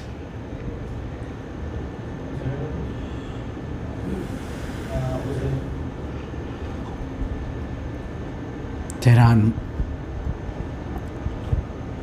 Oh, this time he wanted to go straight downtown, but that movement of the deck. Yeah, that's what the keeper is talking about. That was a seam movement from Tehran. You're right. The ball pitched and then moved away. And that's going to be the challenge for Hassan Sultan. Let me put you a little bit in a trouble. It's too early, but let me ask you that. What are the dangerous deliveries for the batter? The ball which swings or which seams? Well, it totally depends on what the batsman doesn't know what to play. Because if you are a batter who can negate the swing, the movement in the air, well, then it's going to be easier for you to play. But then, hey, as a batter, you need to master them all. To be very honest, if you're unable to play the swing, if you're unable to play the seam deliveries, it becomes a challenging task, especially if you come up the order. No one is going to question you if you're a bowler who's batting against a seam bowler. There you go. It is the first runs and first boundary for Dubai Gymkhana. Excellently picked up a shot. There was a width and climbed all over it, Hassan Sultan. Well, yeah, banged it short and paid the price. Now, normally you'll see if you're able to move the ball is moving after pitching in. The bowlers generally tend to try and bowl it further up to try and get that outside edge or the inside edge. This is about swing. But here, what Tehran did, he pulled the length back. I wonder why. Maybe this time he will get the result what he wanted. Set up the batter and gets a wicket. First wicket gone too early. Hassan Sultan, one shot too many. You're right. Got a boundary on the previous one this time. The ball rose onto him a little too quickly. Couldn't control that extra bounce. And ended up giving a simple catch to mid-off. And that's the end of the first wicket. 4 for 1.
Mohammad Aslam Shahzad, the new man in. So he'll be up against new bowler very first over he's in.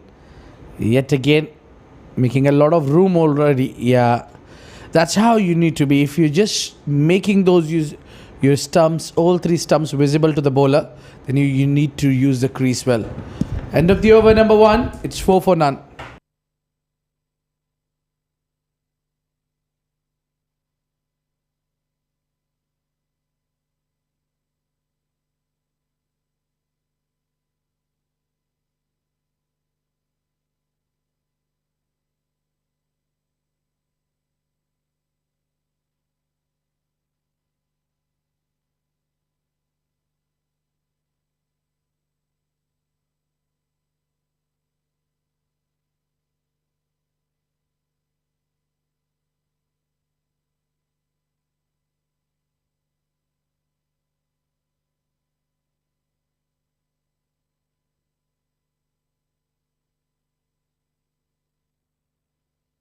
Al Mustafa Ayub, I've been mighty impressed with this boy.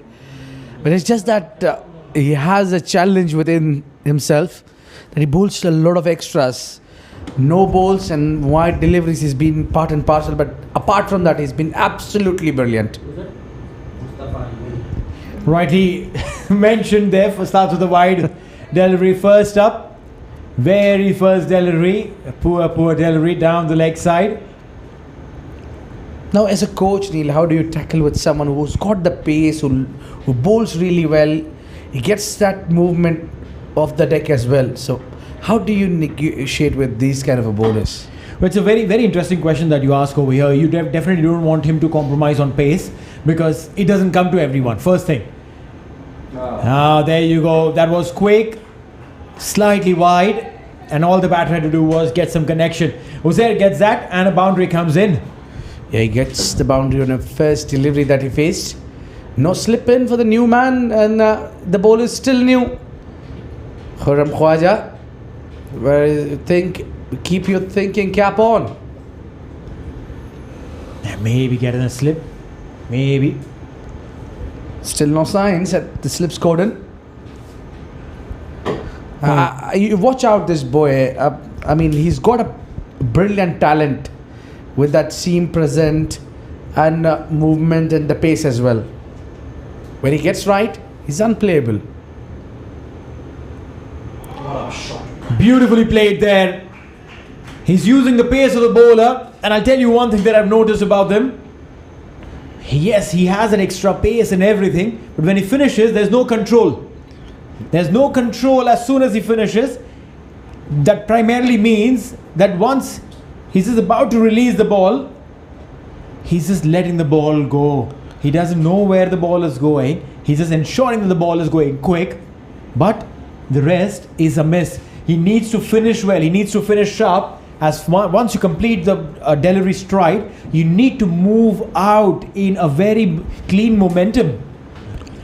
Look at him. The moment he finishes, he's all over the place. That's uppish and gone. Has he connected well enough? Yes, 4 runs, 1 bounce. And maybe that's causing him. Yeah, this is what we're talking about. Yeah, you don't know, really not repeatable follow through. Yeah, absolutely unclean. The coach should work on that. First up, he himself should realize as a fast bowler that where is the control? The control's missing, and Uzair is making merry out of that. Maybe that's the reason he's bowling a lot of extras. This is where he need to be. Now that's what I was talking about, pace, and he gets that seam movement as well. Yeah. Also, what happens when you follow through is unstructured. Just in case if the batter plays back or mistimes or gets a leading edge, you will be in no position to take a return catch. Yeah, that's very important that you expect the ball to bounce back towards you. Final 2 deliveries from Ayub. Sparked it away. 1 bounce and put it out. 4 runs. 4 boundaries in this over. What a fantastic time of play. Uzair has been milking this over. He's found his man. And a boundary to end the over. There's in fact one more delivery to go. He started off with a wide. Beg your pardon. There's one more delivery. Uzair, he's on 16 of 5. Only one dot ball and 4 fours. Well, that's how he plays, Uzair. He likes to attack. Nothing wrong with that strategy. But if you hung around for a while, you'll take the game away. You're a danger batter. 21 for 1 at the end of 2. DGA.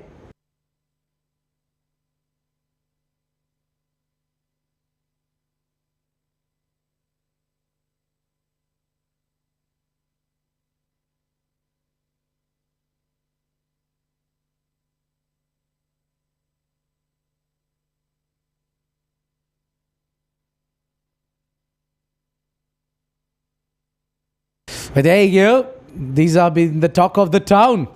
The points table, we've been waiting all the time to see who finishes where. Pacific, not surprisingly, they played some quality cricket. They went on that top of the table with a very good net run rate as number 2. Future matters because they lost that only one game which they took it for granted against Gems Education.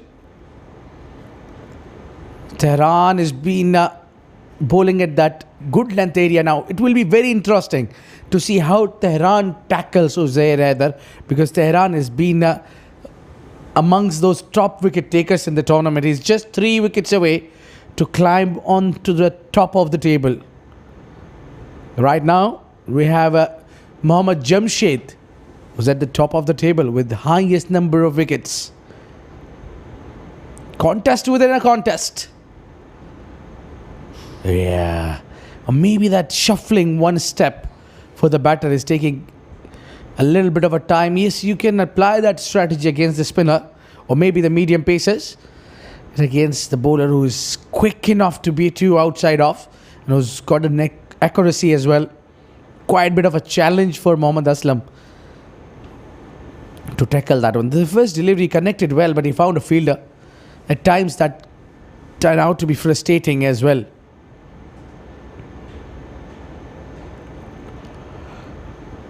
Yes, just straight to the fielder. Direct hit. Would have his case solid, but it was only one stump to Ahmed for the fielder. And he missed out there. The batter was nowhere close. Yeah, Aslam plays that too hard. Now someone need to learn if you're really looking for single. Yeah. Oh, mighty close. Well, yeah, he had all but one stump to aim at and play. Did well to ensure that ball was really, really close. Good over so far from Tehran. In fact, his spell has been good. 9 deliveries he's bowled, just given 5 runs and picked up a wicket as well. 22 on board. And most of it courtesy that previous over. Yeah, plenty of boundaries, at least 4. And they started with a wide. So a lot of boundaries being struck by Uzair. And over here is as well a challenge for Tehran because Uzair is facing first time Tehran. Now when you bowl good line and length with the accuracy, no batter will put you away. Yeah, that ball came up sharply into the right hander there. 22 for 1 in 2.4. Aslam is on 1 of 4. Uzair, he scored the bulk of the runs here. This partnership worth 18 runs, of which 16 have come from Uzair's willow. Tells you a different narrative altogether.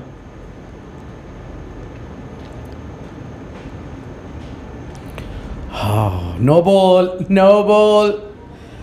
Soon bowler steps, overstep that pop and crease, he knew it. He'll need to bowl a free hit and that to a danger man. Yeah, free hit coming your way.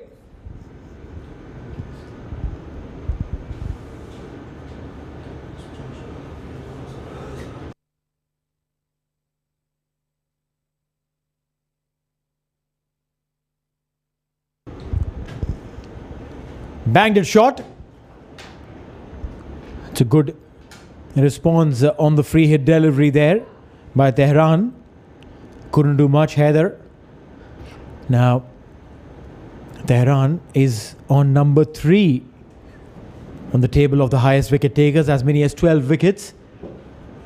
Haider Ali at number 2 with 12 wickets but a better economy. And Mohammad Jamshed right up at the top, 14 wickets to him.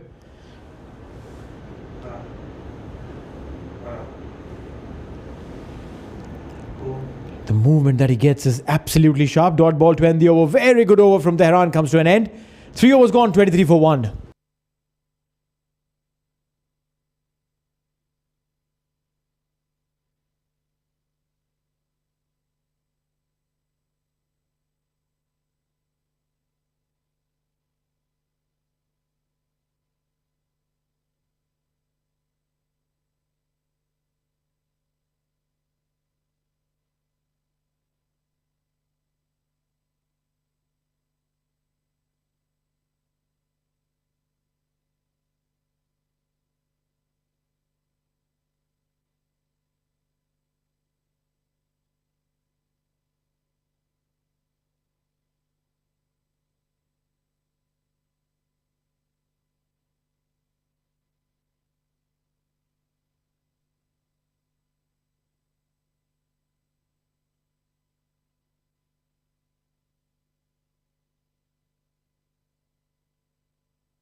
Hazrat Bilal, the new man in, recently got a cap from the national side as well.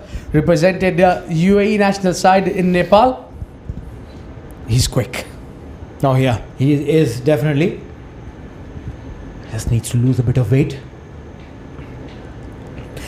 Well, it's been the story with the fast bowlers. When they lose weight, they lose at times pace, or at times they get themselves injured while trying too hard as well. So for fast bowler, it's been a really challenge. They need to be doing bulk of work, heavy lifting, swimming, boxing, kickboxing, or either they just need to be bowler. I'll tell you something. You know, in my opinion, a fast bowler, obviously, he's carrying extra weight around his stomach. Now, he loses that weight, replaces that weight with some muscles on his hamstrings, on his quads, on his glutes, on his shoulders, upper arm. He may not lose the weight. He'll lose fat, and that's what I'm trying to say. Let him lose some fat, gain some muscles, so you don't change anything in your body structure. The weight that you're carrying on your body, maybe you'll feel a little more fitter, a little more stronger, you'll run faster. And for a fast bowler, all of these things matter. You need to run fast. You need to have that kind of momentum getting into your bowling area. Also, the upper arm strength is equally important. Your shoulders have to be strong. Every time you run with extra weight around your tummy, you are running and with the momentum against you. And that will not help you. Yeah, you're carrying sort of a 2 to 3 kgs there. Well, time to say goodbye to biryanis.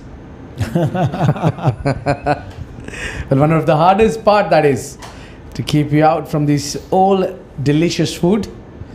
No, I mean, one of my coaches used to tell me at a very, very early age, he used to tell me that if you want to become a professional athlete, you have to say goodbye to your taste buds. Burn them off. Don't think of food as, oh, it's yummy, it's tasty. Think of them as nutrition. Think of them as just 3 components of your life: carbs, proteins, and fats. Yeah, life is beyond that as well.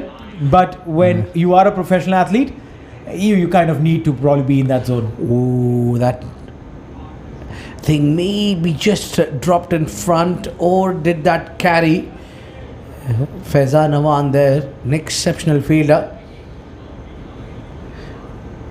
Well, indeed, being a very, very important, the diet, that intake that you take plays a huge role. And for these athletes, it's quite easy to sit down in the perfect comb box and talk about the things that they need to do. But it's really, really hard. The sacrifices they go through, it's huge. I mean, as I say that if you have to win some, you need to lose some. You need to make some sacrifices to be at the highest level. Up in the air, chance there. Fielder getting underneath and takes it.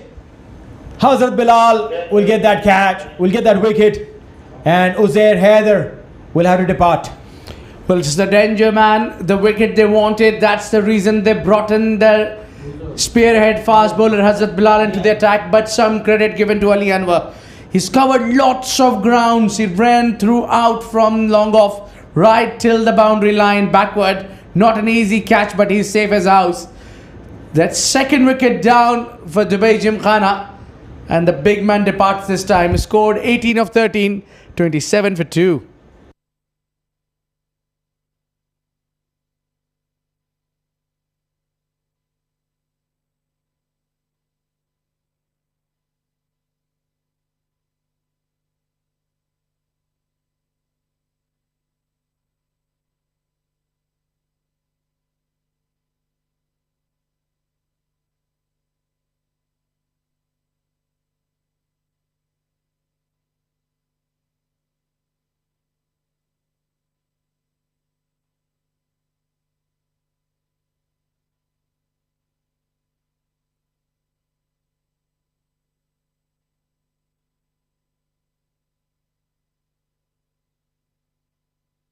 Syed Hasnain, the new man in. Now it's almost that two new batters need to restart the proceedings.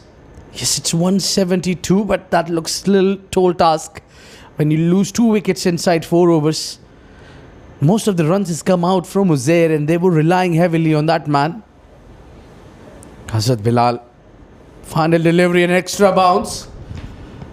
Pardon me, second last delivery that one, but extra bounce has comprehensively beaten the batter there. You're right. His ability to bowl quick is absolutely right there on the money. Got a national call up. Went to Nepal for the ODI series. I'm sure that his abilities are right on the mark. Needs to probably brush up on a few things. And I'm sure being in the national camp, he'll be able to do that also. One last delivery to go in this over. Slow one, and he's beaten him beautifully. 4 overs gone. It's 27 for 2.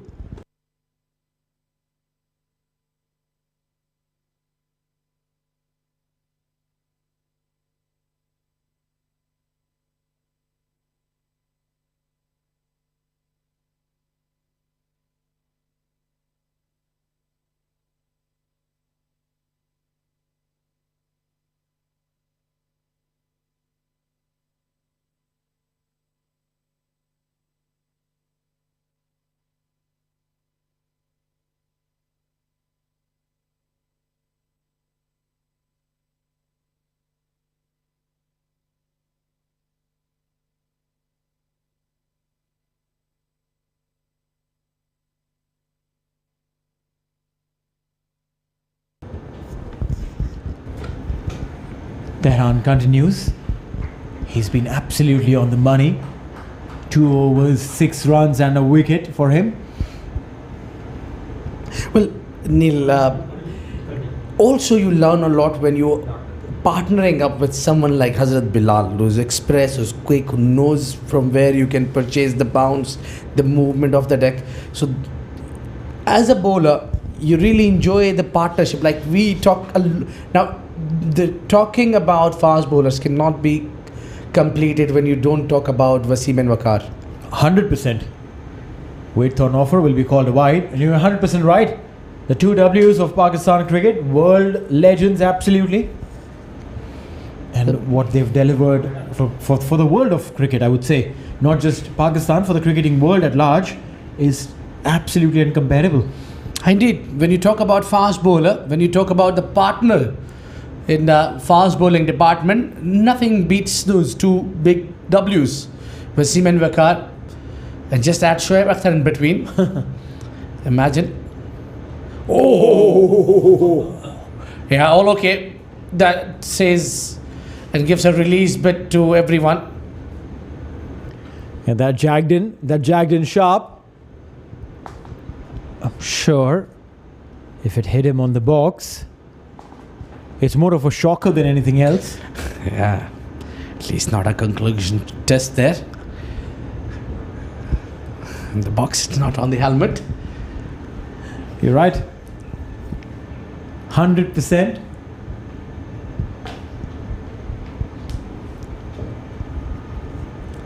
Banged it short. In the gap, 3 men in pursuit. But the ball does not have enough legs to keep running. 3 runs nonetheless. It's very important 20 overs game where you can save time, because every team gets a lot of time that they need to complete the innings with. So as a bowling team, the bowling captain is always in hurry, under pressure. The umpire is always onto your ears. You're 2 overs behind, you're an over behind. Quite a bit of a challenge. In all of this sudden, the batter takes a little bit of a time. That's true. The time, the ticker keeps ticking, and modern day cricket is all about time. You need to start on time, you need to finish on time, because hey, there are a lot of commercial interventions that come into play. Yeah, every single second counts. A lot of it's been developed over the years in this beautiful game of cricket. It's just that not about only watching it on TV now. You can watch it on your phones. You can watch it everywhere. It's possible to watch it. But I'll suggest you watch it on a fan court or a Facebook page, ICCA Cricket Academy. Are you spot on? Yeah, CricTracker as well. Lots of platforms. And I can tell you one thing. No better visual than the visuals that you get in the comm box. The best seats in the house. 100%. But best you can ask. It's a nice, breezy, cool evening and some cricket around you. Tries to hit that one hard. Found the gap. That will travel. Manal will give it a chase. But the outfield here is lightning quick. Ball wins the race, 4 runs. End of over number 5. It's 36 for 2.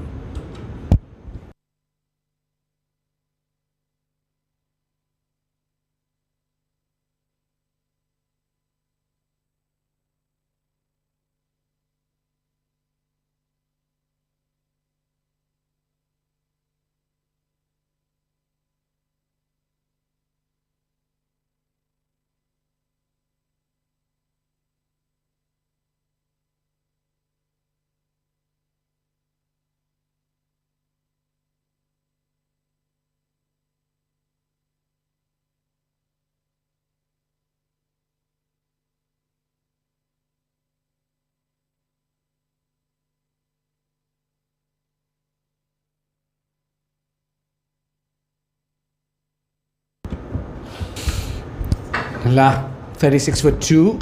1 more over to go for power play.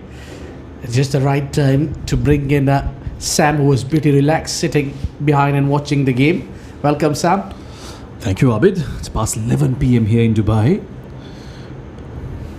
Hazrat Bilal has been brilliant. Oh, that's a fine fielding effort at point. He's picked up a wicket and he's bowling really well. Wasn't relaxed by any means. It's past 11 p.m. Getting quite hungry. You guys are talking about biryani. The team's name is Dubai Gymkhana.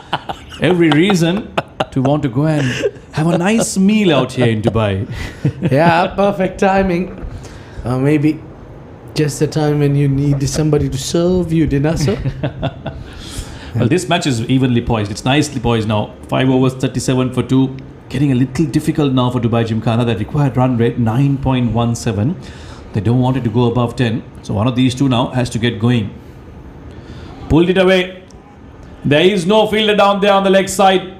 The only fielder on the leg side in the deep is a long on. But all those regions in the square area are completely empty. Yeah, his eyes got lit up when he saw the bowler slow and short. He was in the position a little too early and hitting that Sky Exchange nets dot perfectly well. Yeah, our sponsors, always thankful of them for helping us put together tournaments like this. SkyX.net, fan code, our streaming, our production partner TCM. Always great to have them on board, bring you these pictures live. Well, we were just talking about how hard it is for the bowler or the batter when they do a lot of work before they played a single game of 20 overs. Behind that, there is a huge sacrifices, but we never spoke about these sacrifices that to bring these visuals live. Yeah, lots of manpower, lots of hours of hard work. We've got a wonderful camera crew following the ball around. We've got a wonderful production disc a few meters away to our left. That's high up in the air. Has that gone behind or in front? It has gone in front, but again, no protection down there. The fielder is unable to cut it off. So suddenly now, Mohammad Aslam Shahzad has decided that it's time to step on the gas, and a couple of boundaries back to back for Dubai Gymkhana. Well, maybe that's the right strategy to attack your premium bowler. Hazrat Bilal is taking 2 boundaries back to back. I think Ali could have done a little better on that occasion. Could have dived forward, saved the boundary, pulled that ball back. And now that's passed. Now the required run rate is dropped down. It's 8.8. The final over of the power play usually goes for run. That's the case here. Full toss this time from Hazrat Bilal. As he's leader of their pace attack. So if you can get runs off him, you're putting pressure on the rest of the bowling lineup and making it very difficult. So they've come back well now after losing those 2 wickets to Dubai Gymkhana. But they'll have to keep this momentum and intensity high up. They can't let another wicket go. That required run rate, we were talking about it being above 9. Now they've brought it down below 9. Yeah, let me just add a little bit of a salt to the injury. That I remember that final of T20 World Cup where West Indies was against Sri Lanka. Oh, that's a pitch of a delivery, but goes for 4. Oh, 50 comes up. Yeah, and you can't really blame the captain for not having a slip fielder there, because Hazrat Bilal has been carted around in this over. So you're immediately going defensive. He did prize out the outside edge, but that has run away to the boundary line. So 3 fours now in this over. Suddenly Dubai Gymkhana looking very good. Yeah, I was talking about Marvel Samuels against Lasith Malinga. I'm sorry, I'm keeping a little distance from you. Still gives us nightmares. I tell you. Wake up in the middle of the night thinking about that game sometimes. Yeah, it even hurts more when you're too close, but yet so far. Over here, at the end of power play, it's right in the balance. 50 for 2.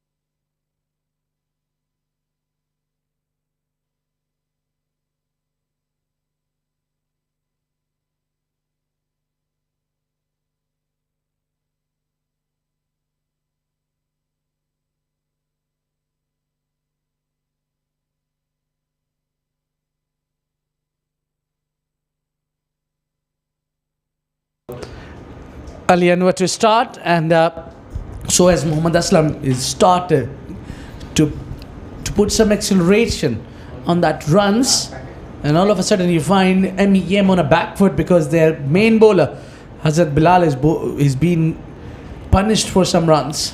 Yeah, you can see that from the way Mohammad Aslam Shahzad is batting, but he's now going for everything. He's realized. Oh, that's a bad misfield. You can't do that when the batting team is having a good partnership out there and they're going well. Let-offs like this in the field are never good when you're defending a total of 173 on a good batting track like this. It was 59 for 1, if I'm not wrong, Mid-East Metals at the start of the first 6 overs. It was that middle phase where the bowlers have come hard, that courtesy 1 run out. The things has got back the team DGA in that contest, in this contest, pardon me. Maybe the similar kind of moment Mid-East Metal is expecting. And this is the phase that can win them the game. When Midis were batting. It was Rahman Gul and Adnan Kesar who bowled a very good spell. 3 overs from both of them. It was the last over of Adnan Kesar that went for quite a few, thanks to Rizwan Nauman Khan.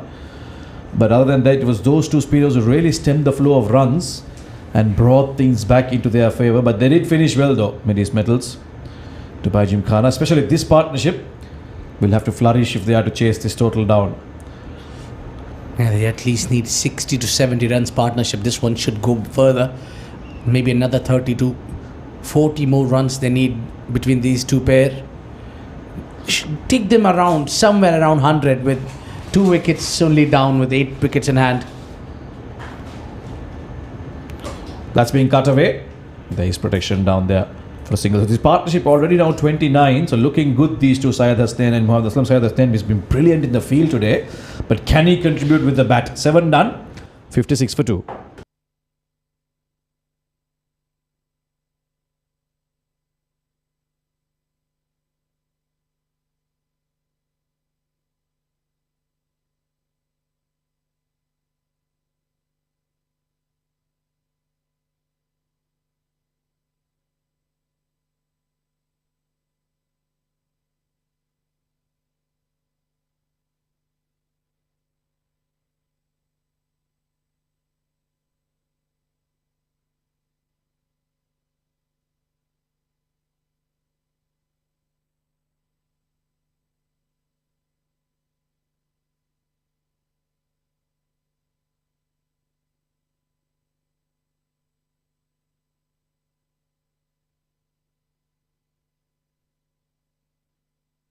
Well, maybe it's time for the captain to come and step in himself, maybe in the hunt of a wicket, or perhaps two. He usually gets the wicket. He loops the ball in the air, tempts the batter. He has his own strategies. Always the most difficult kind of bowler to go after. You almost get tempted when he flies at so high. You want to come down the track, get to the pitch of the ball and hit it hard, but it's not easy. It's never easy when you're not offered any pace. Khurram Khaja relies on that to pick up those very ugly wickets, one might say, but he won't mind because at the end of the day, it reads as wickets on the wickets column for him. And truly, he had his partner earlier, Kesar Maharvi, who is not playing today, I think. Now nicely loopy delivery outside off. They'll allow the batters to take single quite comfortably. That ball takes forever to get to the batter. Might be able to finish a Karak chai before it gets to him. Yeah, a nice one we need here, maybe. The captain maybe has come in to break the partnership. Now look, that's what I'm not sure. There was nowhere close the bat to the ball. It was clearly the pad just bruising the pads and going. But that's the thing, isn't it? Someone might look at a bowler like Khurram Khaja and say, well, is this the best bowler you've got? But then look what he's doing. He's making it very difficult for the batter to play those shots. They want to go after him. It's tempting. But you need to have that perfect ball landing in your arc. But otherwise, if it's not, you have to manufacture all the strength from within you to hit that ball hard. Well, no matter how well you use the crease, the only way to tackle these sort of a bowler is coming down the track. Yes, you need to risk it if you want those biscuits. I knew you were going to say that. It's one of your favorite quotes, isn't it? Cut away. Abid Ibrahim, the man with those nice one-liners.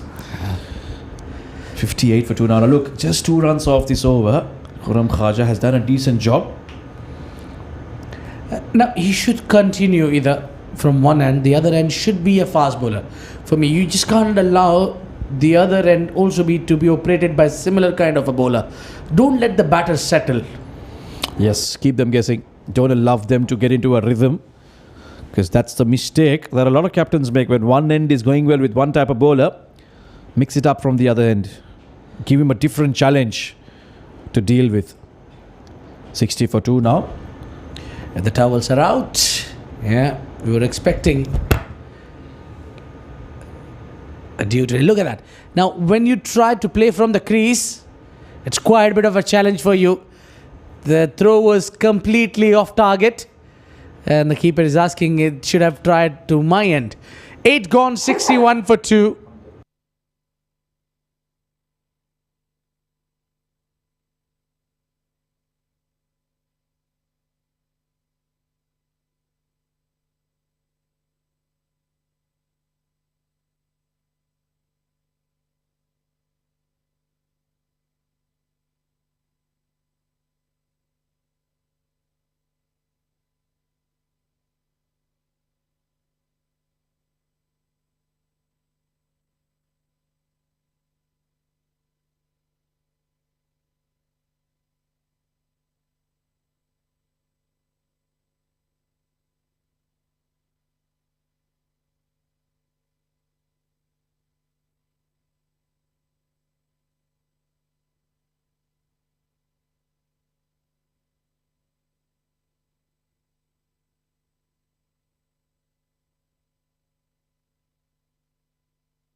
Well, Mustafa Ayub comes back into the attack. Started well, but that's silly from a keeper not collecting it well and slightly limping around as well. But I think now Ayub has given 17 on his first over. You took him out of the attack.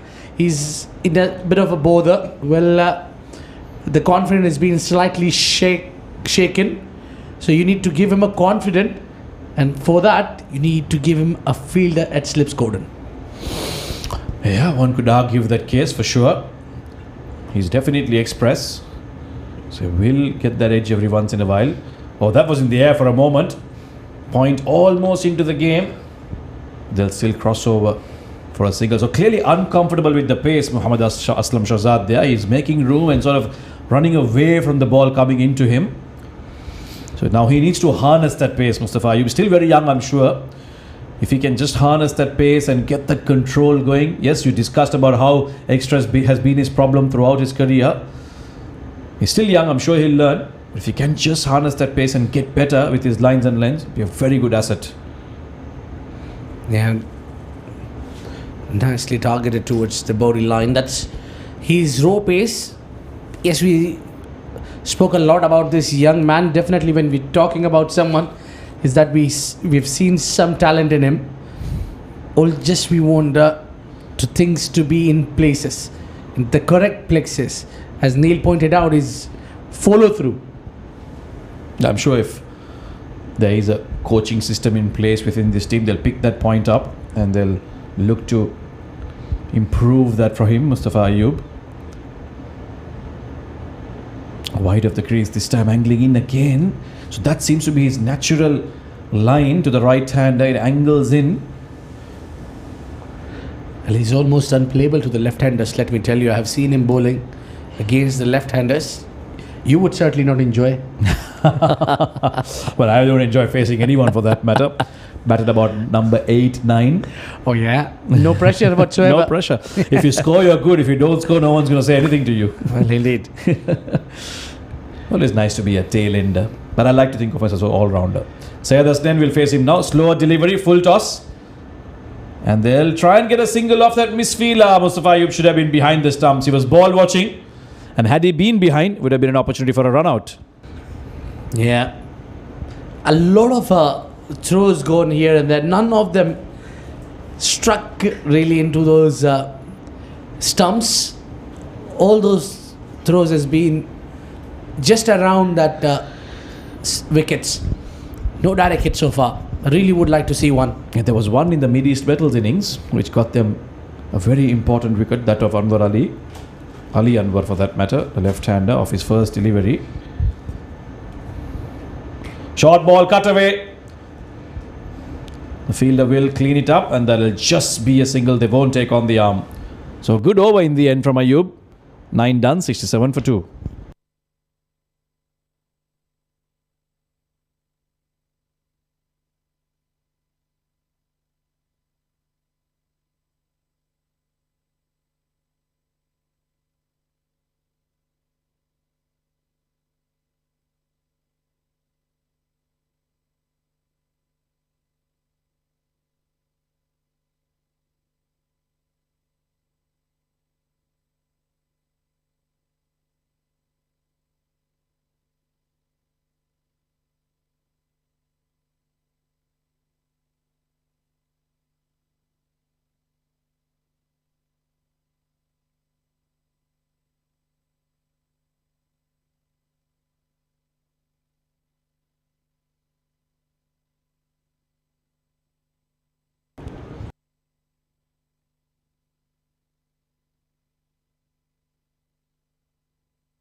Khurram Khaja will continue. He's bowling from behind the stumps. Now look at that. How long does the batter have to wait? The non-striker almost took his head off there. But in the end, he's ducked in time for just a single.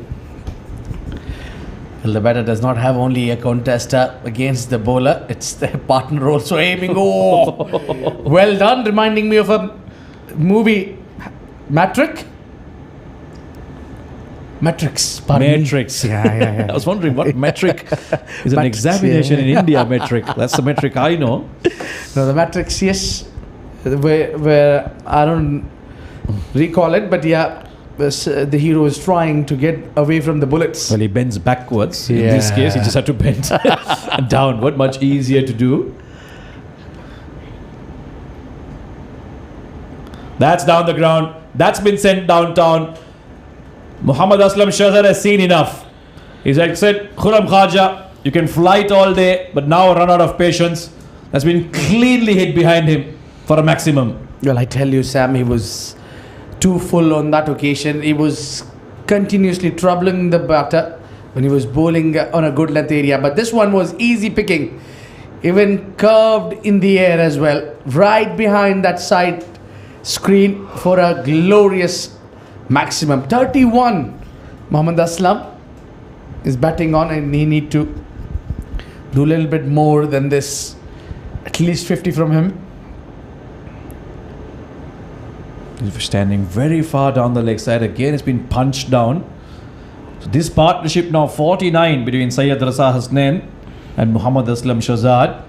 Been a good one for Dubai Gymkhana. They lost a couple of wickets, but now this partnership has really resurrected the innings for them. They were at 27 odd for 2 at one point. Lots of flight. Again by Khurram Khaja. Single with one more ball. 50 off 37 now, this partnership. That's a good stand between the two. Solid work. Yeah, 37 deliveries to bring 50. Well, considering the games. Oh, look at that. Where is he releasing the ball? He's not even close to the umpire. He's just completing his action from behind the umpire. Well, halfway through 70. 8 for 2.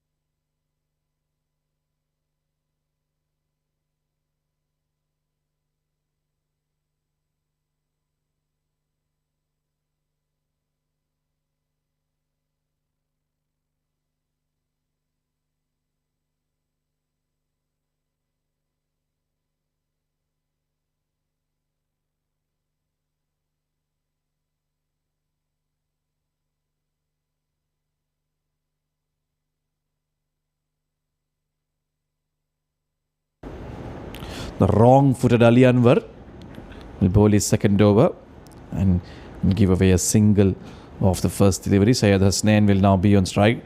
They've had a good partnership, these two. Despite that, the required run rate at 9.5 and over, they'll have to continue the intensity and the momentum. Continuing the intensity in the combox.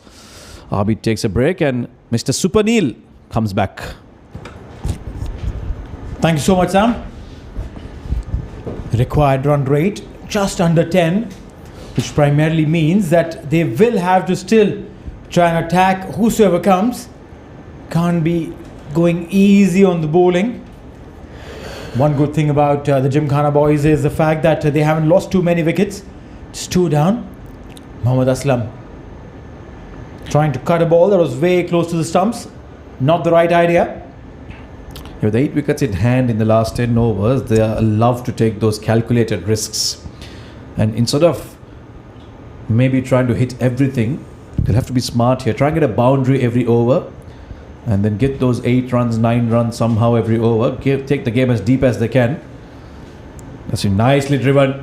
There is no fielder there. Long off is scurrying across. So is deep square leg. So is deep extra cover. In the end, They pick it up and it'll just be a 2. Well, yeah, had to put in a lot of yards, both these fielders, to ensure that the ball doesn't go over the fence. But mind you, this is a very long boundary. Not going to be very easy for the ball to race into the fence.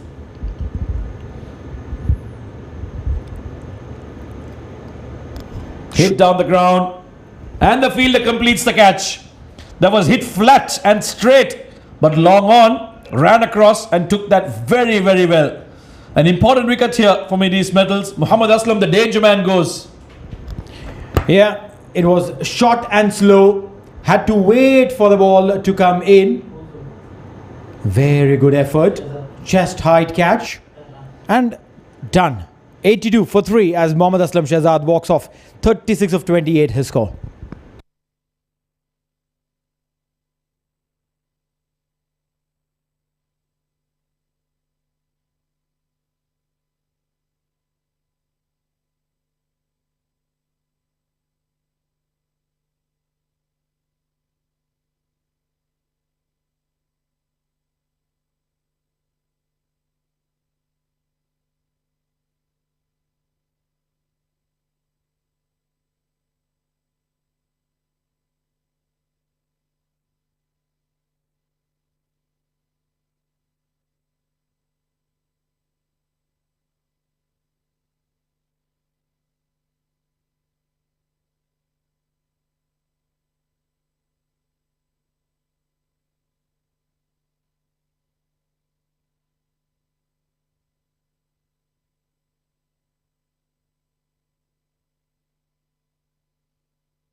Skipper walks out. Waqas Ahmad Khan, and a good ball to welcome him. Sudden pace there from Anwar Ali. Good over in the end. He picks up a wicket. A very important one at that. 82 for 3 after 11.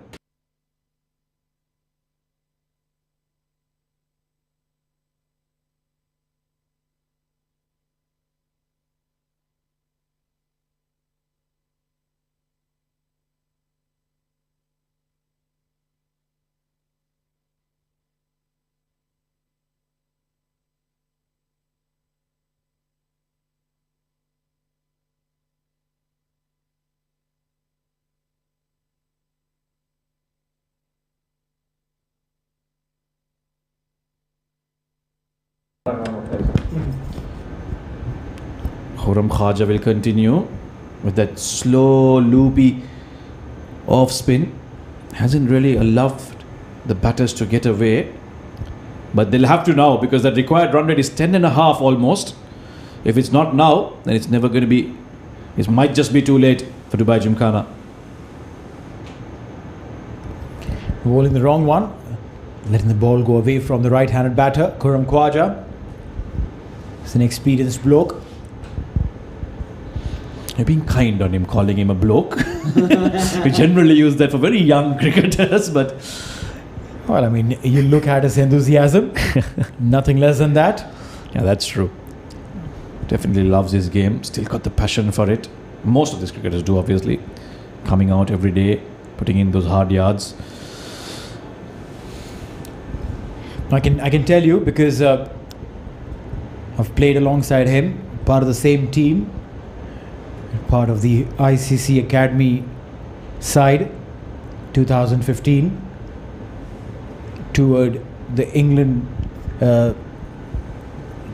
we went to England and played against the Leicester County sides. So we've done a bit, and Khurram from that time to now has transformed himself. He used to carry a few extra pounds back then. Has lost a lot of weight, has got a lot fitter, and improved his skills as well. Meanwhile, there's a boundary there. Syed Hasnain timing the shot perfectly, placing it in the gap. A boundary.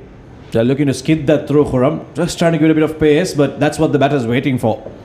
Moment was short. He swiveled across and nicely found that gap behind fine leg for a boundary. So much needed one here for Dubai Gymkhana. That required run rate now 10.4. It's steadily climbing up. They need a big over here.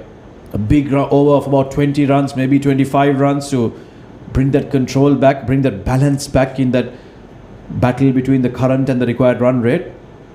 Who are they going to target? Will it be Khawaja? Will it be Ali Anwar, who's bowling well on the other end?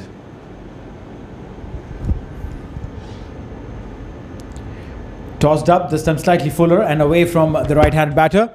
We'll get a single and that'll be the end of the over. 12 gone, 89 for 3.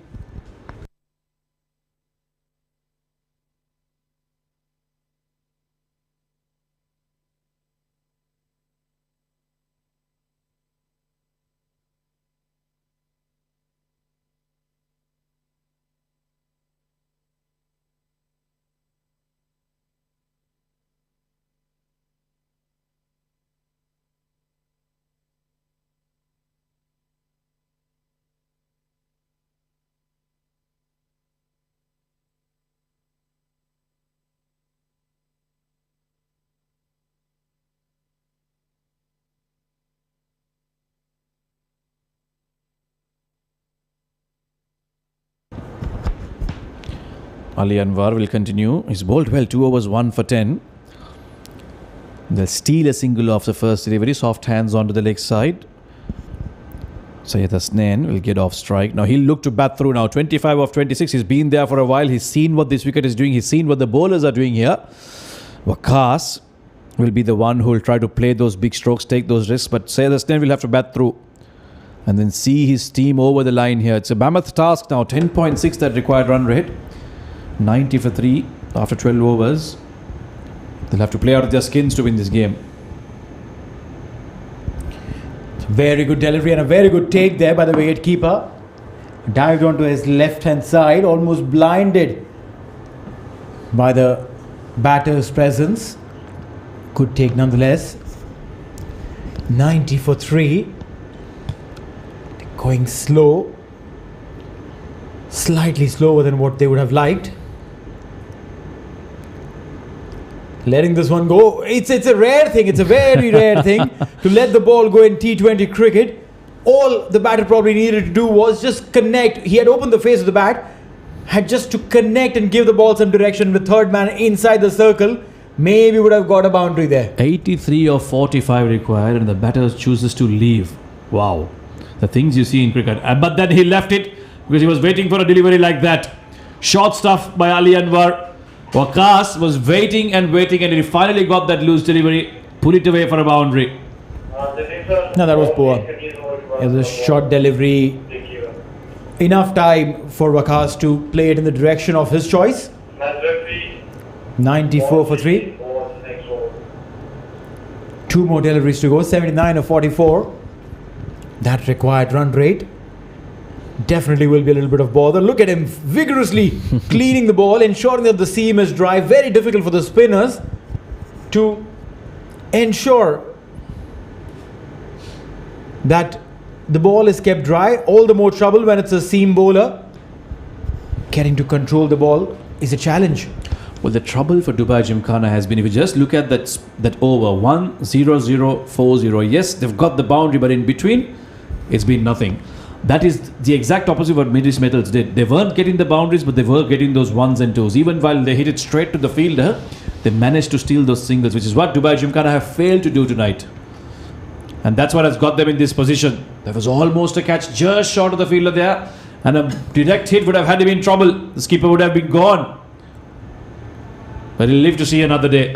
End of 13, 94 for 3.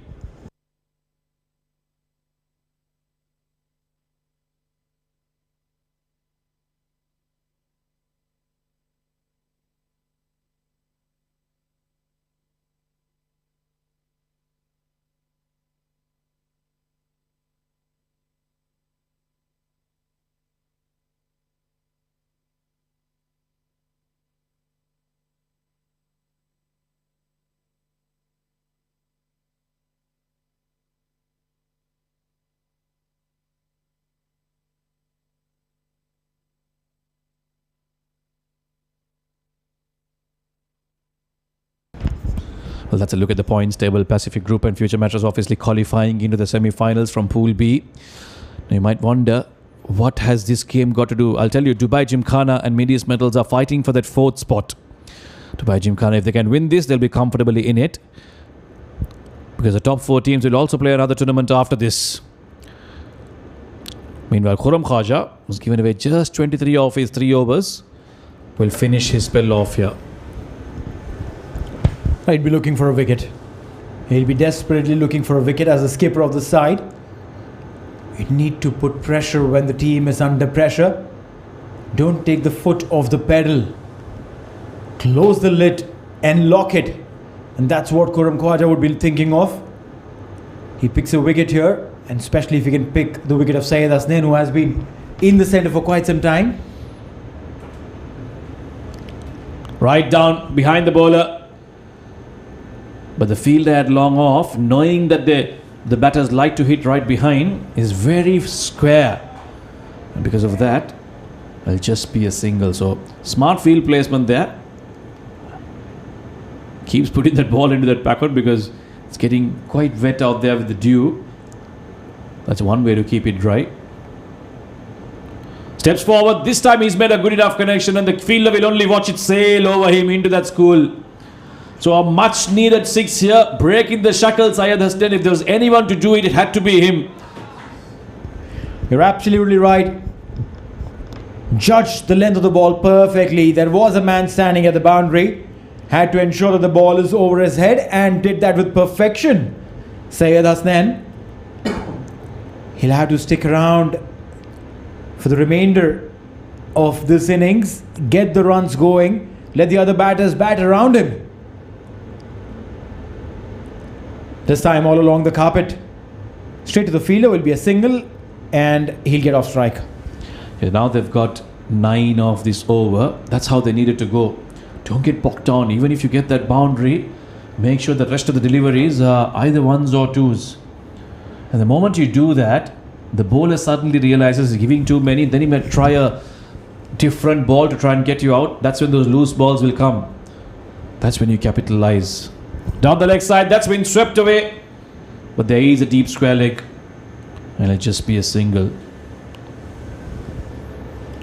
So 10 off this over now with 1 more delivery to go.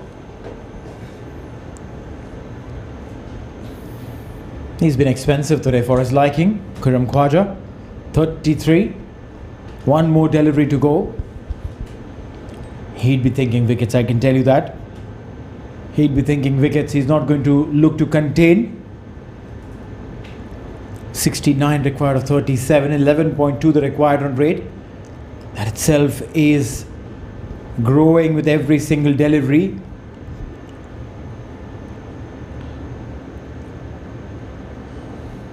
Drops it short, it's cut away.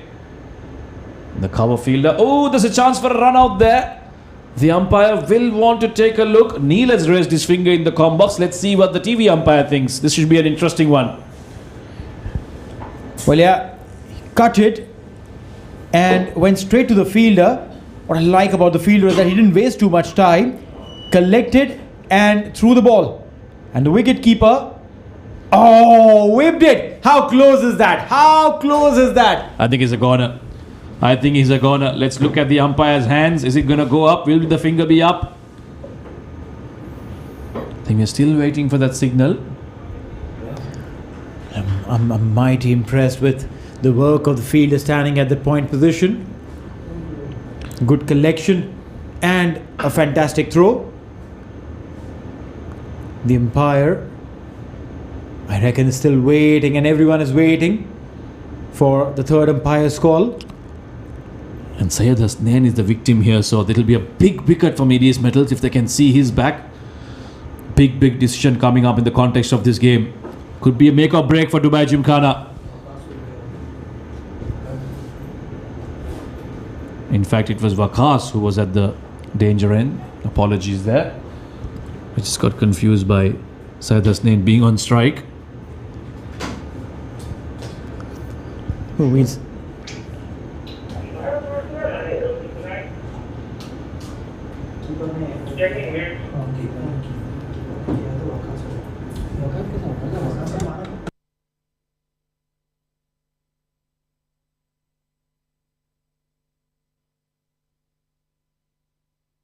And it's gone.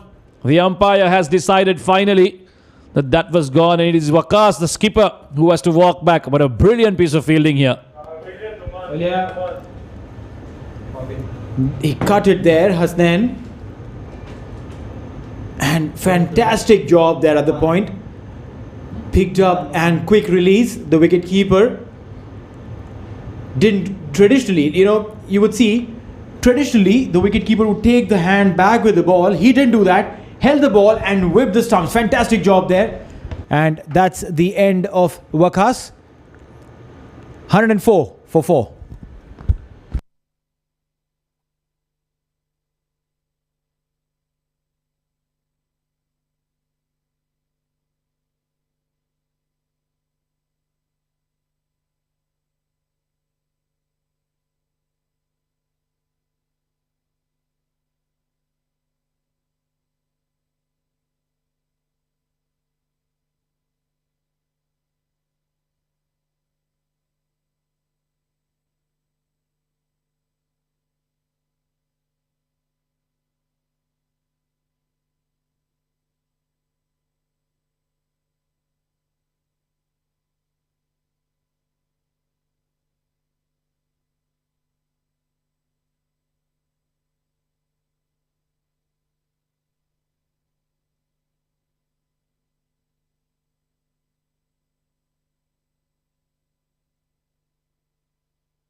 This has been a good bowling partnership for Mid East Metals, Khaja and Ali Anwar. It'll just be a single of the first delivery. So Dubai Gymkhana in a bit of trouble. 68 of 35. Shajat Talat has come into bat now. He'll be taking strike now against Ali Anwar, who's bowled brilliantly. 3.1. 1 for 16 in the night. He'll want to end off well. And if he can pick up a wicket, that'll be a cherry on top of the icing. Shajat Talat. Banged it short there, Anwar. We get a single. The captain is not impressed. Wide ball for height. He's not a quick bowler. He's not a fast bowler. But has been able to extract that bounce of the wicket, which is mighty impressive. Almost like a tennis ball kind of bounce. Ali Anwar.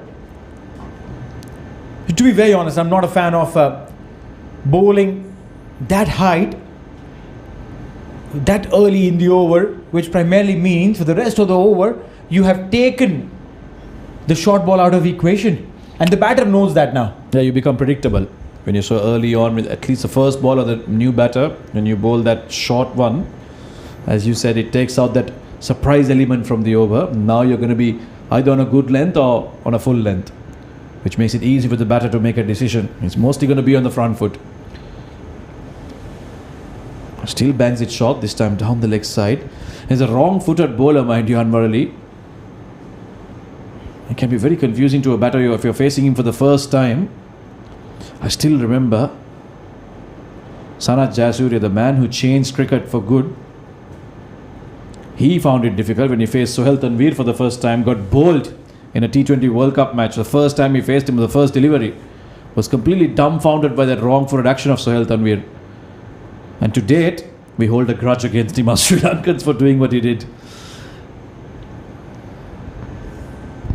110 for 4, that's been driven away. Couple of fielders converging onto that. But it's a deep extra cover.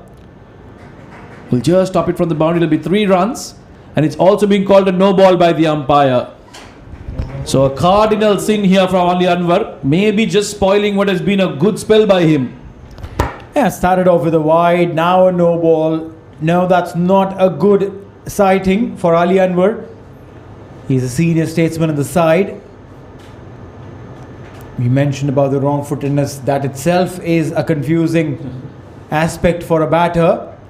But then you give freebies like this. Straight to the field, unlucky for Ali Anwar. That didn't cost him much. It was a good-looking shot, but not for much.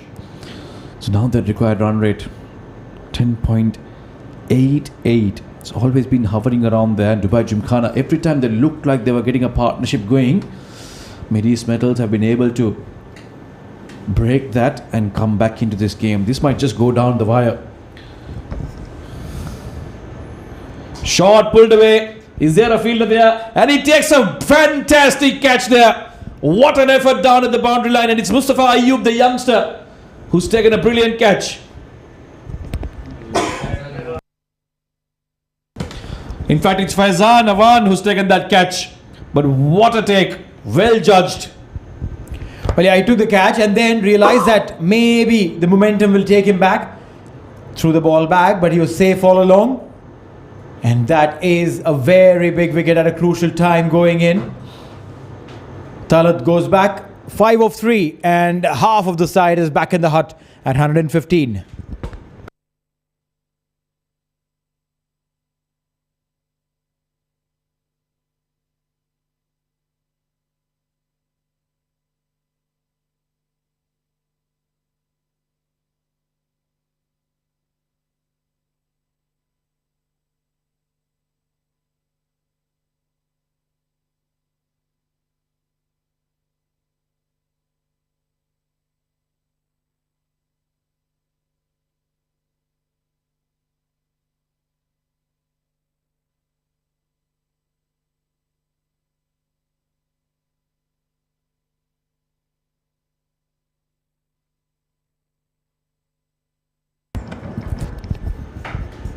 Right after the wicket ball is a boundary ball. So there is action. There is action coming in on every delivery right here. A boundary to end the over. 15 gone, 119 for 5.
Over the fine leg and one bounce into the fence. 4 runs. Khurram Khwaja will have to go out, fetch the ball, and while he fetches the ball back into the play, I'll welcome Abid Ibrahim. Welcome, Abid. Thank you very much. Not a convincing welcome here for Tehran back onto his attack, and look at that. The captain really does not want to go fetch that from out. He must be giving a stare to the bowler. You made me work hard for this. You'll have to pay after the game. Yeah, not the man you want to mess with.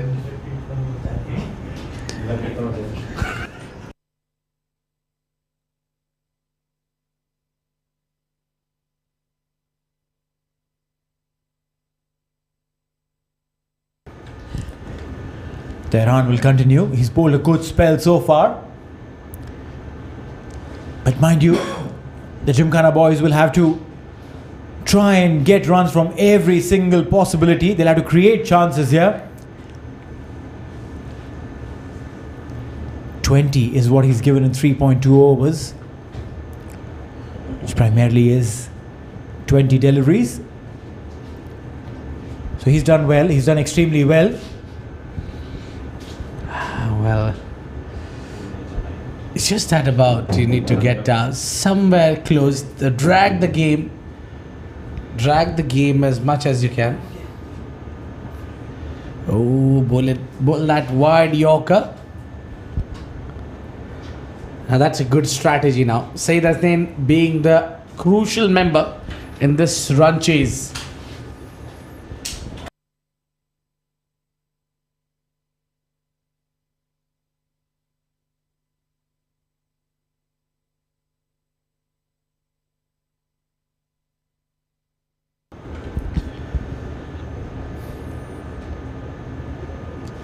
Good movement, a little bit, but not enough to stop Sayyid Hasnain to take the single. Now, these two pair has a big role, as we know that the reputation of Rahman Gul as a power hitter, and you can see that from the first delivery, he got 4 runs.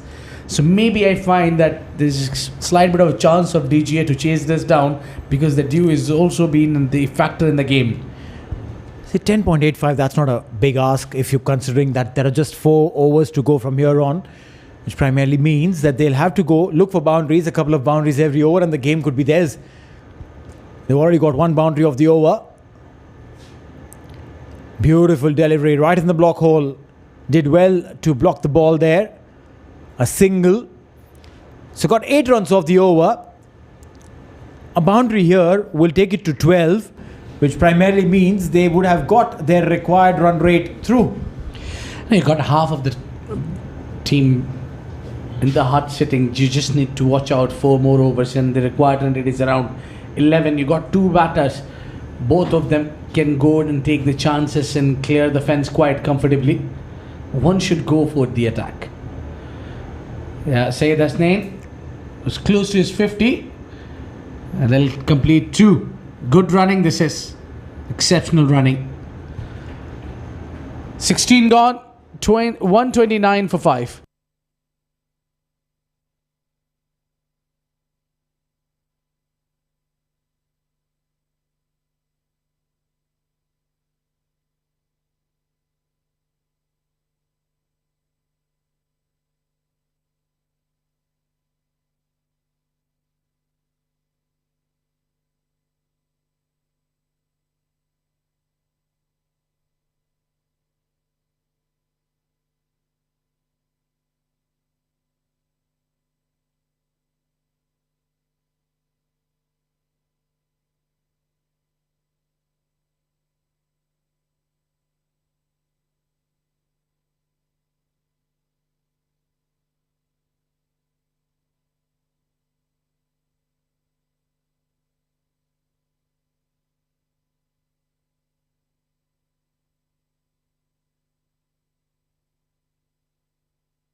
All right, it's time for Mustafa Ayub to bowl this crucial over. Well, we have spoken a lot about this young man. We certainly feel that he's got a brilliant, bright future ahead. All you need to do is do a little correction, and he'll be sorted.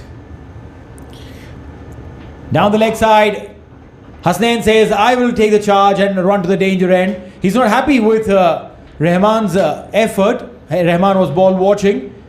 Mind you, whenever the ball goes behind square of the striker, it's always the non-striker's call. Sayyid Hasnain did extremely well. Realized that the keeper had to do a lot of work diving onto his left side. He said there's enough time and chance to go for that run. So wide and a run, which means 2 runs, and the over is yet to begin technically. Yeah, indeed. Well, it seems to be that the game is 67% in the bag for Dubai Gymkhana from here, considering this first 2 runs. I mean, wide and single taken. So now this is very crucial phase, but haven't seen really close to 11 runs, 10 runs being contained in the last 4 overs. Clearly because of the outfield is too wet over here. We can clearly see all you need to do is time it, gets 4 runs. Well, yeah, the ball went screaming into the fence right next to us in the comm box. And that'll bring the 50 of Sayyid Hasnain. He raises his bat, but he knows that the work is yet to be done. Step down, cut the angle, and beautifully placed in the gap. Look at the pace at which the ball went. This is slow motion, mind you, but the ball is still racing. Well, excellent teasing for there. Really nothing for the fielder. Plays behind the keeper, and quickly they'll take a single. That's good running. At least you can't get any connection, but then you take the runs. Well, it doesn't matter. I tell you, it doesn't matter how they're coming, as long as the runs are coming. Sayyid Hasnain, he's trying to think beyond the basics. 50 on board for him. He played a very important role, isn't he? He just filled that spot where they were losing wickets as well. Came in, really played some aggressive shot. Took some of their premier bowlers for runs. A dot ball there.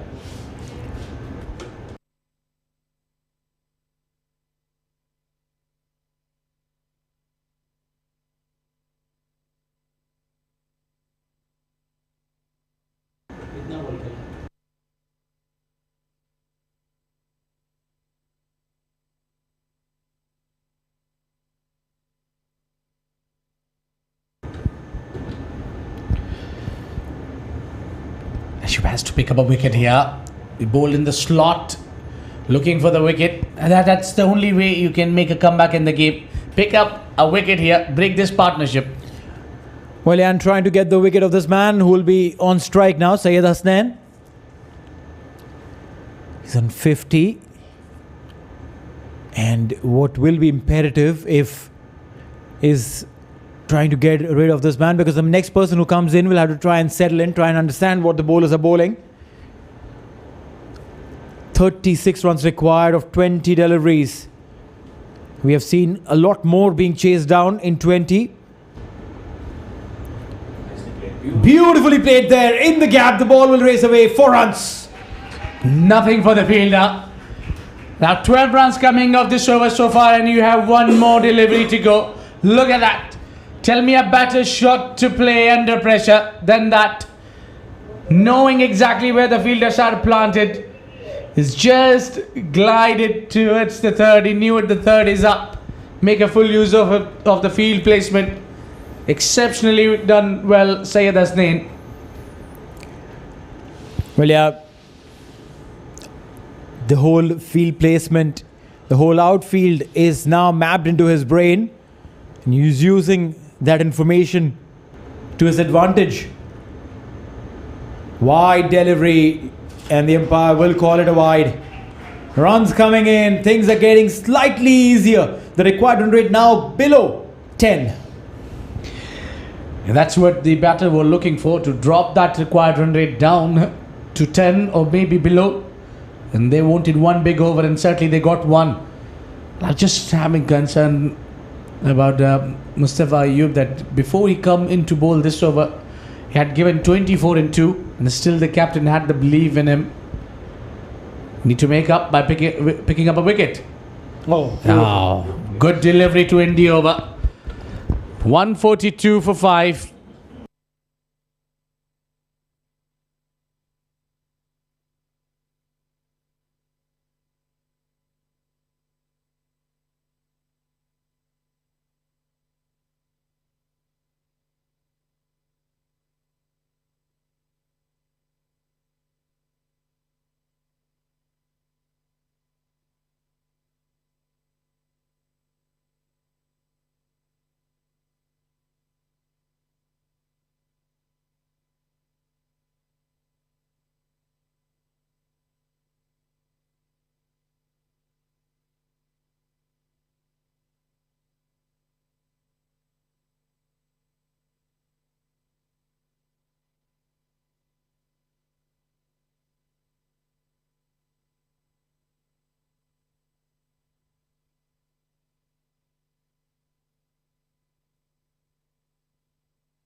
It's time where you'll go to the most reliable bowler.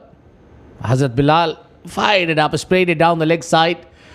And the similar start what was in the previous over. Wide and by. They pick up 2 on a very fast delivery. Pressure. It's a pressure.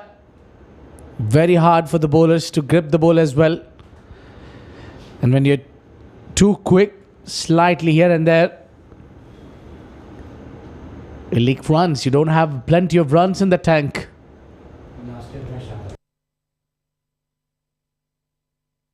Slow slower one. Big shout, given out. That was certainly out. Hitting the back leg. What else you can ask?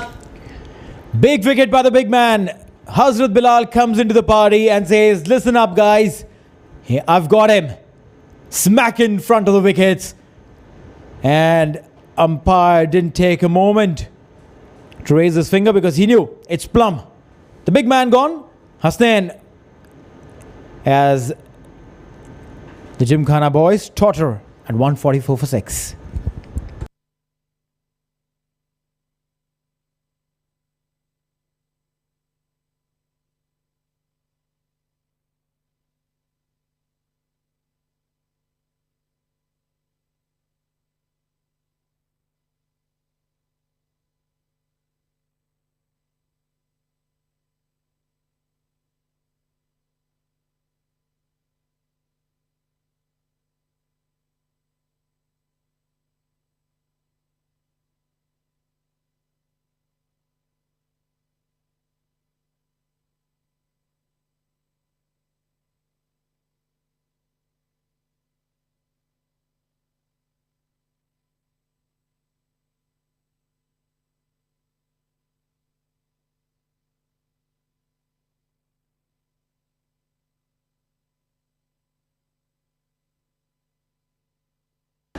Suhail Ahmed Khan comes in, new man in straight away, will be up against Hazrat Bilal. Not an easy task. A pressure situation as well. It's just that 10 runs required an over and you walk down.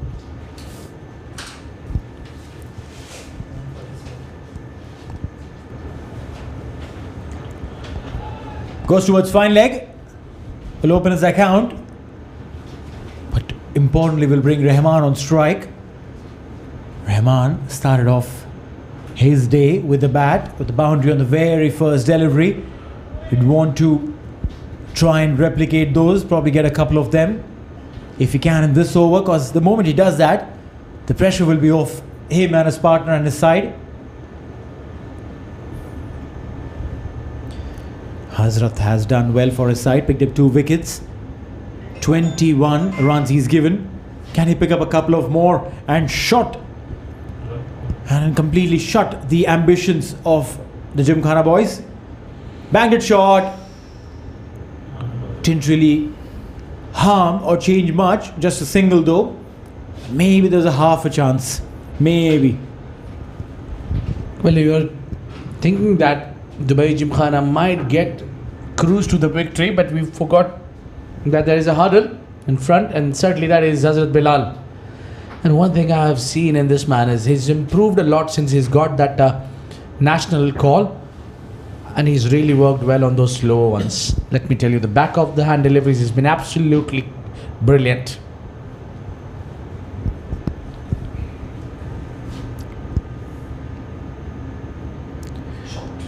Wanted to go big, it's aerial. Chance, no, will Dob Dread and will it cross over? Oh, misfield.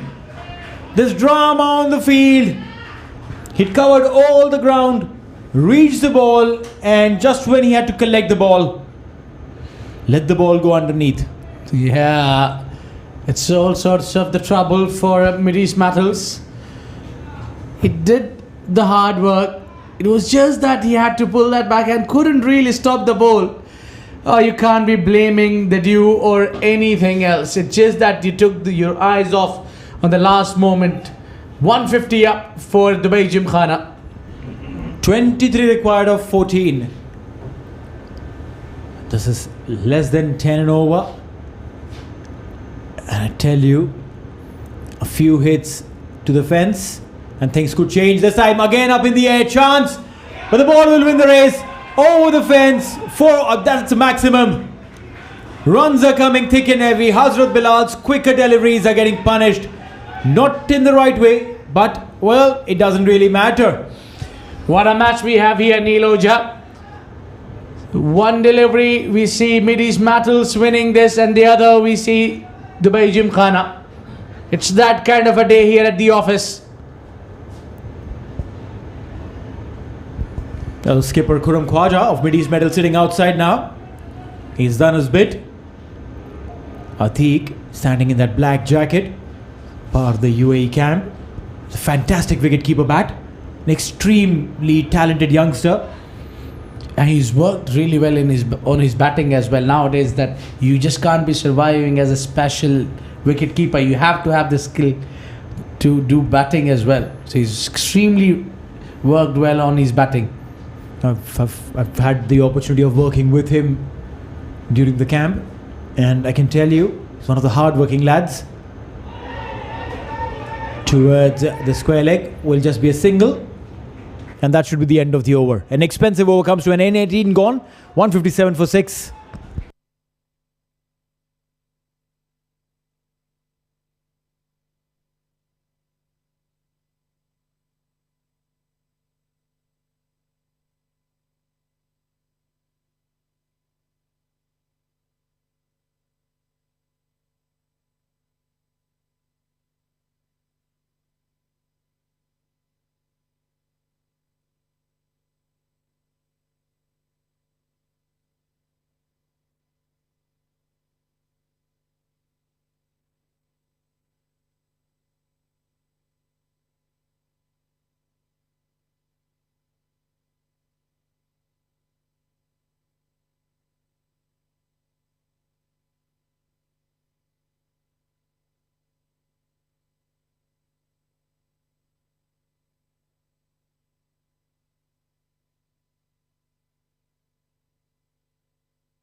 Not so sure about this decision of backing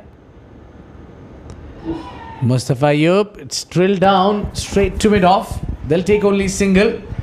Bowling right in the arc. Mustafa Ayub got for 35 of 3 overs. Haven't picked up a wicket, and yet again the captain believes in you and gave you the penultimate over.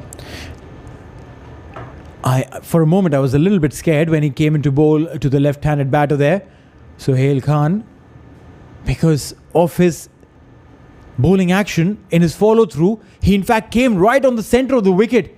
That is extremely dangerous with the back to the bowler, to the batter, and if the ball is hit straight down, he might be in high risk.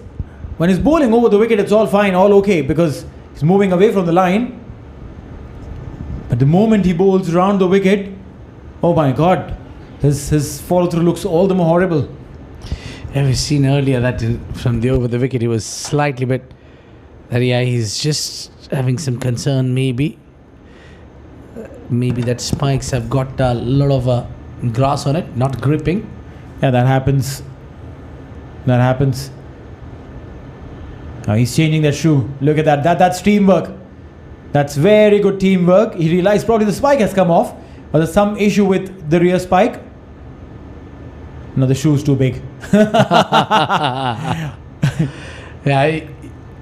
you can only offer, but if it does not fit, you can't really do anything. So now whose shoes will fit this bowler? Mustafa Ayub. This is a Cinderella moment. Go looking for that glass shoe. Whose foot would it fit? And it's Ali Anwar's shoes out there. Will it fit? Yeah, it does. It does, I think. Yeah. He's got his match. Ting, ting, ting. Now it's past midnight. Party's over.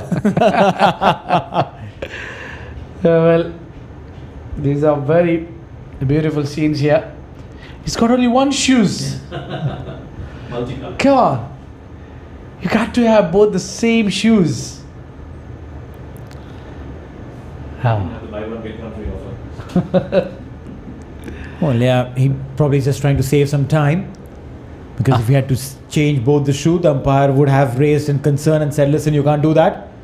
You don't have that kind of time, that liberty. But also, one thing that happens in this case, it does break the momentum of the batting side. The batters now probably lose that momentum. Do they? No, not really. Rahman says, thank you so much for that breather. I took that chance. The blood pressure has come down and I've been able to crack that for a boundary. Well, it works other way around here. For the batter, they got some time to breathe and they look absolutely on target. Rahman Gul slashed that one beautifully. Gets 4 runs, and the story continues for Mustafa Ayub. Is yet again proving to be expensive call to bring him on to the penultimate over when you have 16 to defend on 12 deliveries. 11 of 9. Just a few hits away. They've gone for the first one. They're running for the second one hard. And there's a big shout. Is the umpire interested? Oh, we'll have to wait and watch. Get closer to your screen. Now it's all up to this now. Whether the dive was on time, whether the bails were dislodged correctly. Good collect. Not in the frame. And I think he's gone up. Yeah, that's enough evidence says that we have the twist in the tail. Well, yeah, run out there. Wanted to go for the second. He did put in that dive, but the dive was not enough. Sometimes it's not the effort, it's the understanding of the game, understanding of that moment that's more important. He did put in that effort, but that effort was untimely, not required. The double, and Rahman Gul, who's trying to turn this game on its head, will depart. He's gone 163 for 7.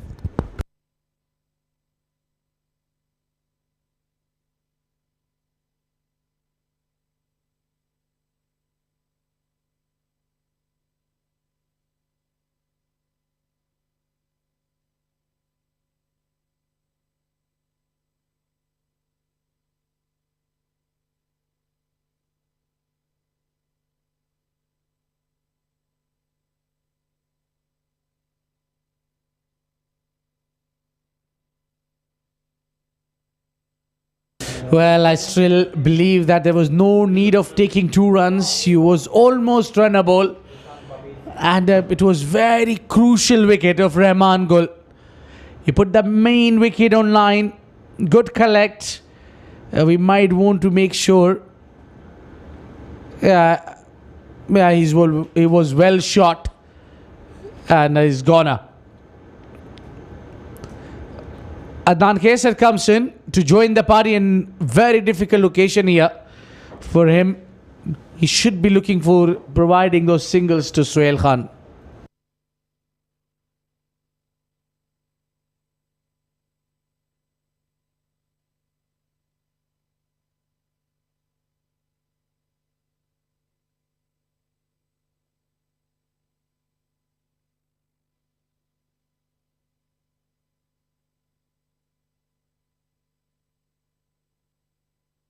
Mohammad Adnan Kesar, the new man in.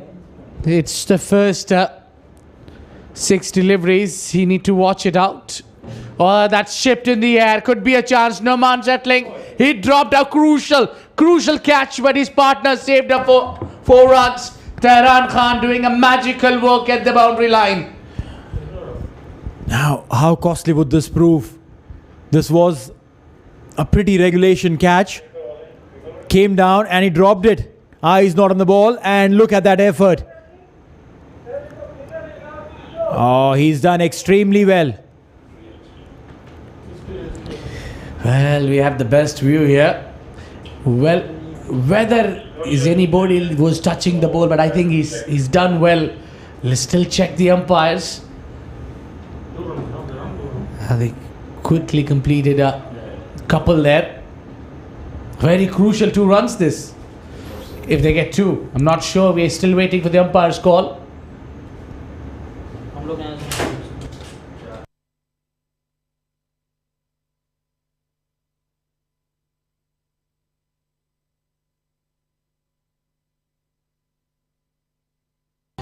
Well, it's a little conversation going on in the conference between 2 fast bowlers.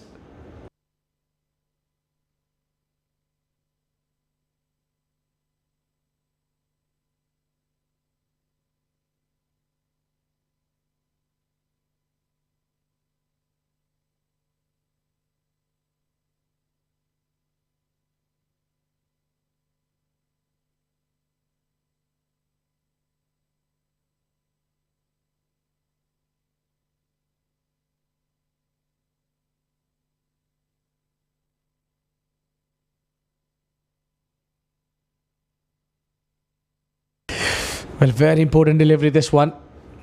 The final from Mustafa Ayub, and this has been played on the onside. They'll only take single, and I think that's a smart move. 7 more needed of 6 deliveries. What a game we have here.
Well, what a time to bring the big man here. A lot relies on this man, Hazrat Bilal.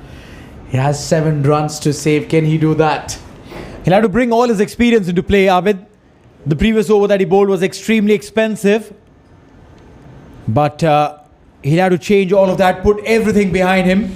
And those 2 batters who did all the difference are not here. Starts with a slow one, on the stumps and gone. Very first delivery, he's picked a wicket. Adnan Kaisar will have to go back. Well, what a moment in the game. Hazrat Bilal strikes his 3rd and absolutely brilliant.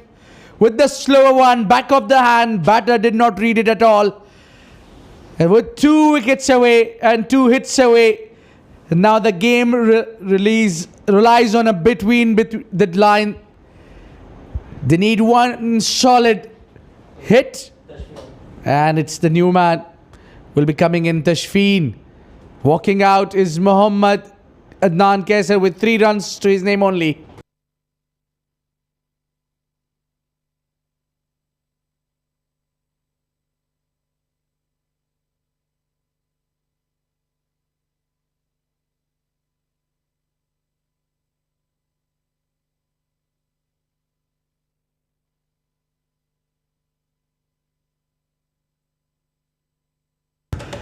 Well, it's quite easy for Hazrat Bilal to bowl against the tailenders, but let me tell you, with 7 runs to save, it's a hard task. Swing and a miss, and they'll run through for a single. Hazrat is not happy. The collection should have been clean. A bye coming in, and that'll bring Sohail on strike. That pressure, you can see that pressure on everyone's face, the batters, the bowlers. It's a matter of 2 hits, or rather just 1 hit. If it's a clean big hit, it could go and sail over the fence for a 6. Well, I clearly can understand why Hazrat Bilal is not so happy about that single, because he wanted Sohail to be on non-striking end, because Sohail is the only one that can hit him for boundary. But I tell you what, it will be difficult for Sohail also, that he'll be denying the singles. Well, yeah, fine-tuning his field. He's still not very happy with the field setup. It's a left-handed batter, mind you. And thus, the field setting changes completely. The dynamics of the ground also come into play, because the left-hander's offside is a very, very big boundary. So he needs to ensure that he has his men in the right position. And I reckon it is going to be just as back of the length delivery outside off stump. Spot on there. No. A full toss, keeper missed it. They will be looking for 2. They don't want to give them 2. Yes. They got 1, and Tashfeen Yassin will be on a strike against Hazrat Bilal. Oh my God, what have we seen here? That should have been a dot ball. It was a full toss. I'm sure that Hazrat didn't intend to bowl that full toss. Ended up being a full toss and couldn't make the most of it, Sohail. Well, it can certainly be a blessing in disguise to bring Tashfeen back on a strike. That's what Hazrat Bilal was looking for. We got these man on strike. Maybe one slower one aiming at stumps will do the job. I can just imagine the tension that Tashfeen would be feeling. Wide outside off, dragged it towards the long on. He's got the first one hard. Sohail wanted to go for the second. Tashfeen put his hand up saying, no, you're running towards the danger end. Let's not do that. Keep Sohail on strike. Now one hit away. Just a boundary required. 2 deliveries. Can Hazrat Bilal turn up the heat and change the music in favor of the Mid East Metals? What a champion he is. He's made a match out of it. Just 7 runs he had to defend, and he did extremely well. It's just that final 2 deliveries he's need to bowl absolutely on money.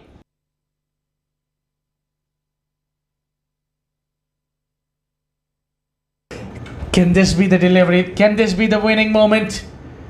It is hit over the bowler head, and they'll take only single. Oh, he's running without looking backward, and it's a wicket. You have to sacrifice run out here. Well, yeah, Sohail, look at that. He played the shot and he stopped himself, admiring the shot. That was silly. That was extremely silly. Now we'll have to wait and watch to see who's got out. Tehran with a fantastic throw straight into the hands of Hazrat Bilal has ensured that does the run out in time, and that will be the end of Sohail Khan. Now he was the man who could have changed things, but in the lure of getting on strike back, he's sacrificed himself. 14 of 7 for him, played at a strike rate of 200, and now with one more delivery to go, the game literally tilted in favor of the Metals.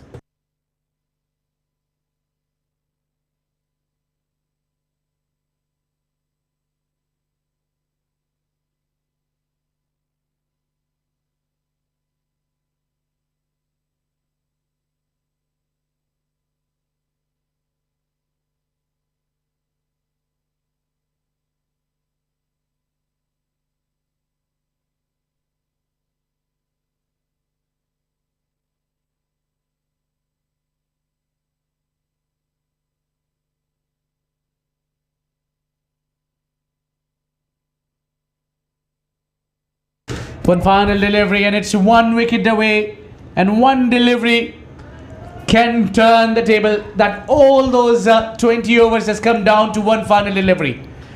Hazrat Bilal, 2 wickets in this over. Can he change it now? Last ball towards the third man region, and the third man can't do anything. Look at that. It says the fortune favors the brave, and right now it was Mohammad Adil's swing literally out of nowhere, and the ball dispatched towards the third man region. This is as funny as it could get, as hilarious as it could get, but I can tell you the pain Hazrat Bilal and his side would be feeling right now. They were in the game, but look at that. He just swung the bat at it to see wherever that ball goes, doesn't matter. And in all excitement, threw the bat, ensured that he gets those runs, and that is the end of story for Mid East Metals.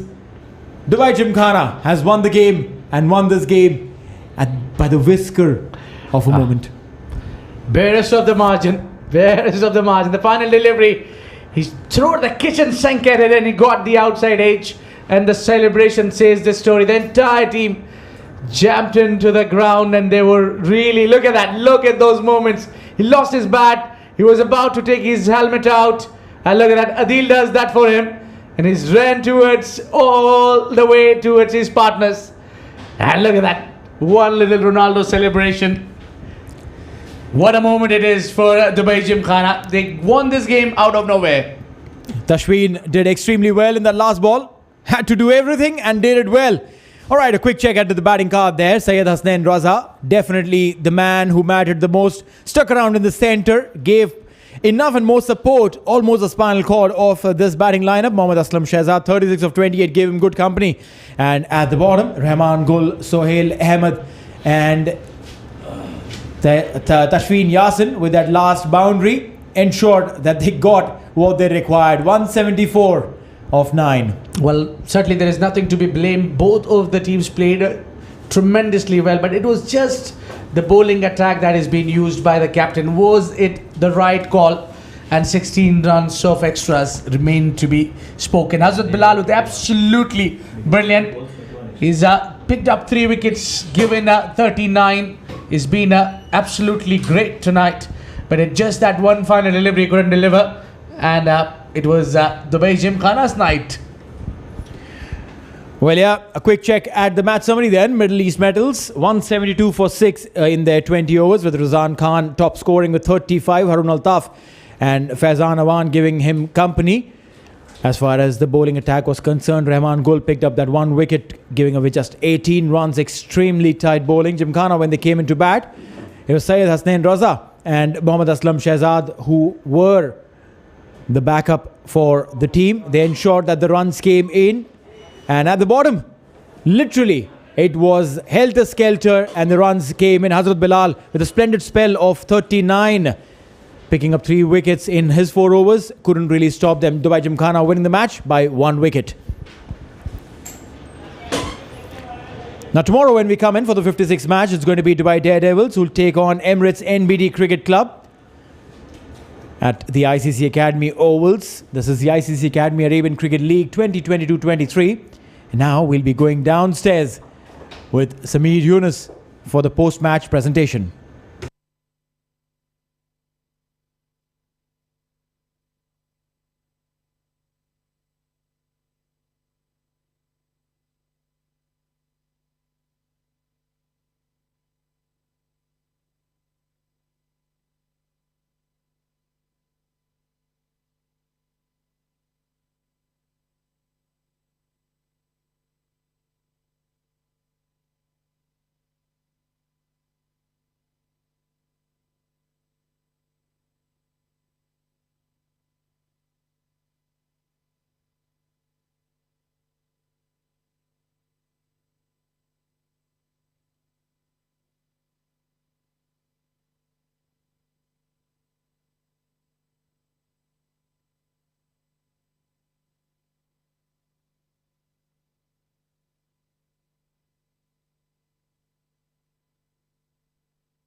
How now, brown cow.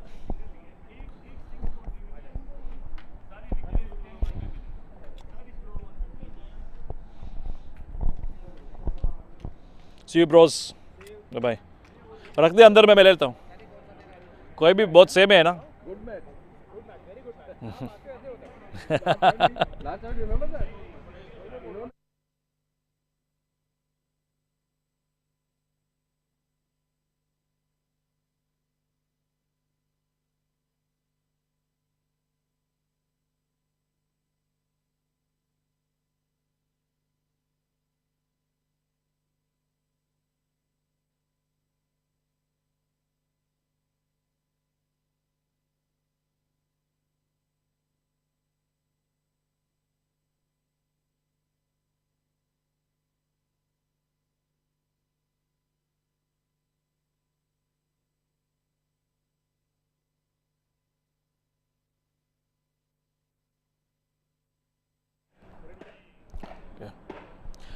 Well, it's a cold night here in Dubai, and we've just witnessed an intense game, another intense game, mind you, here at the ICCA Academy Arabian Cricket League 2022-2023 in this beautiful ICCA Academy ovals once again.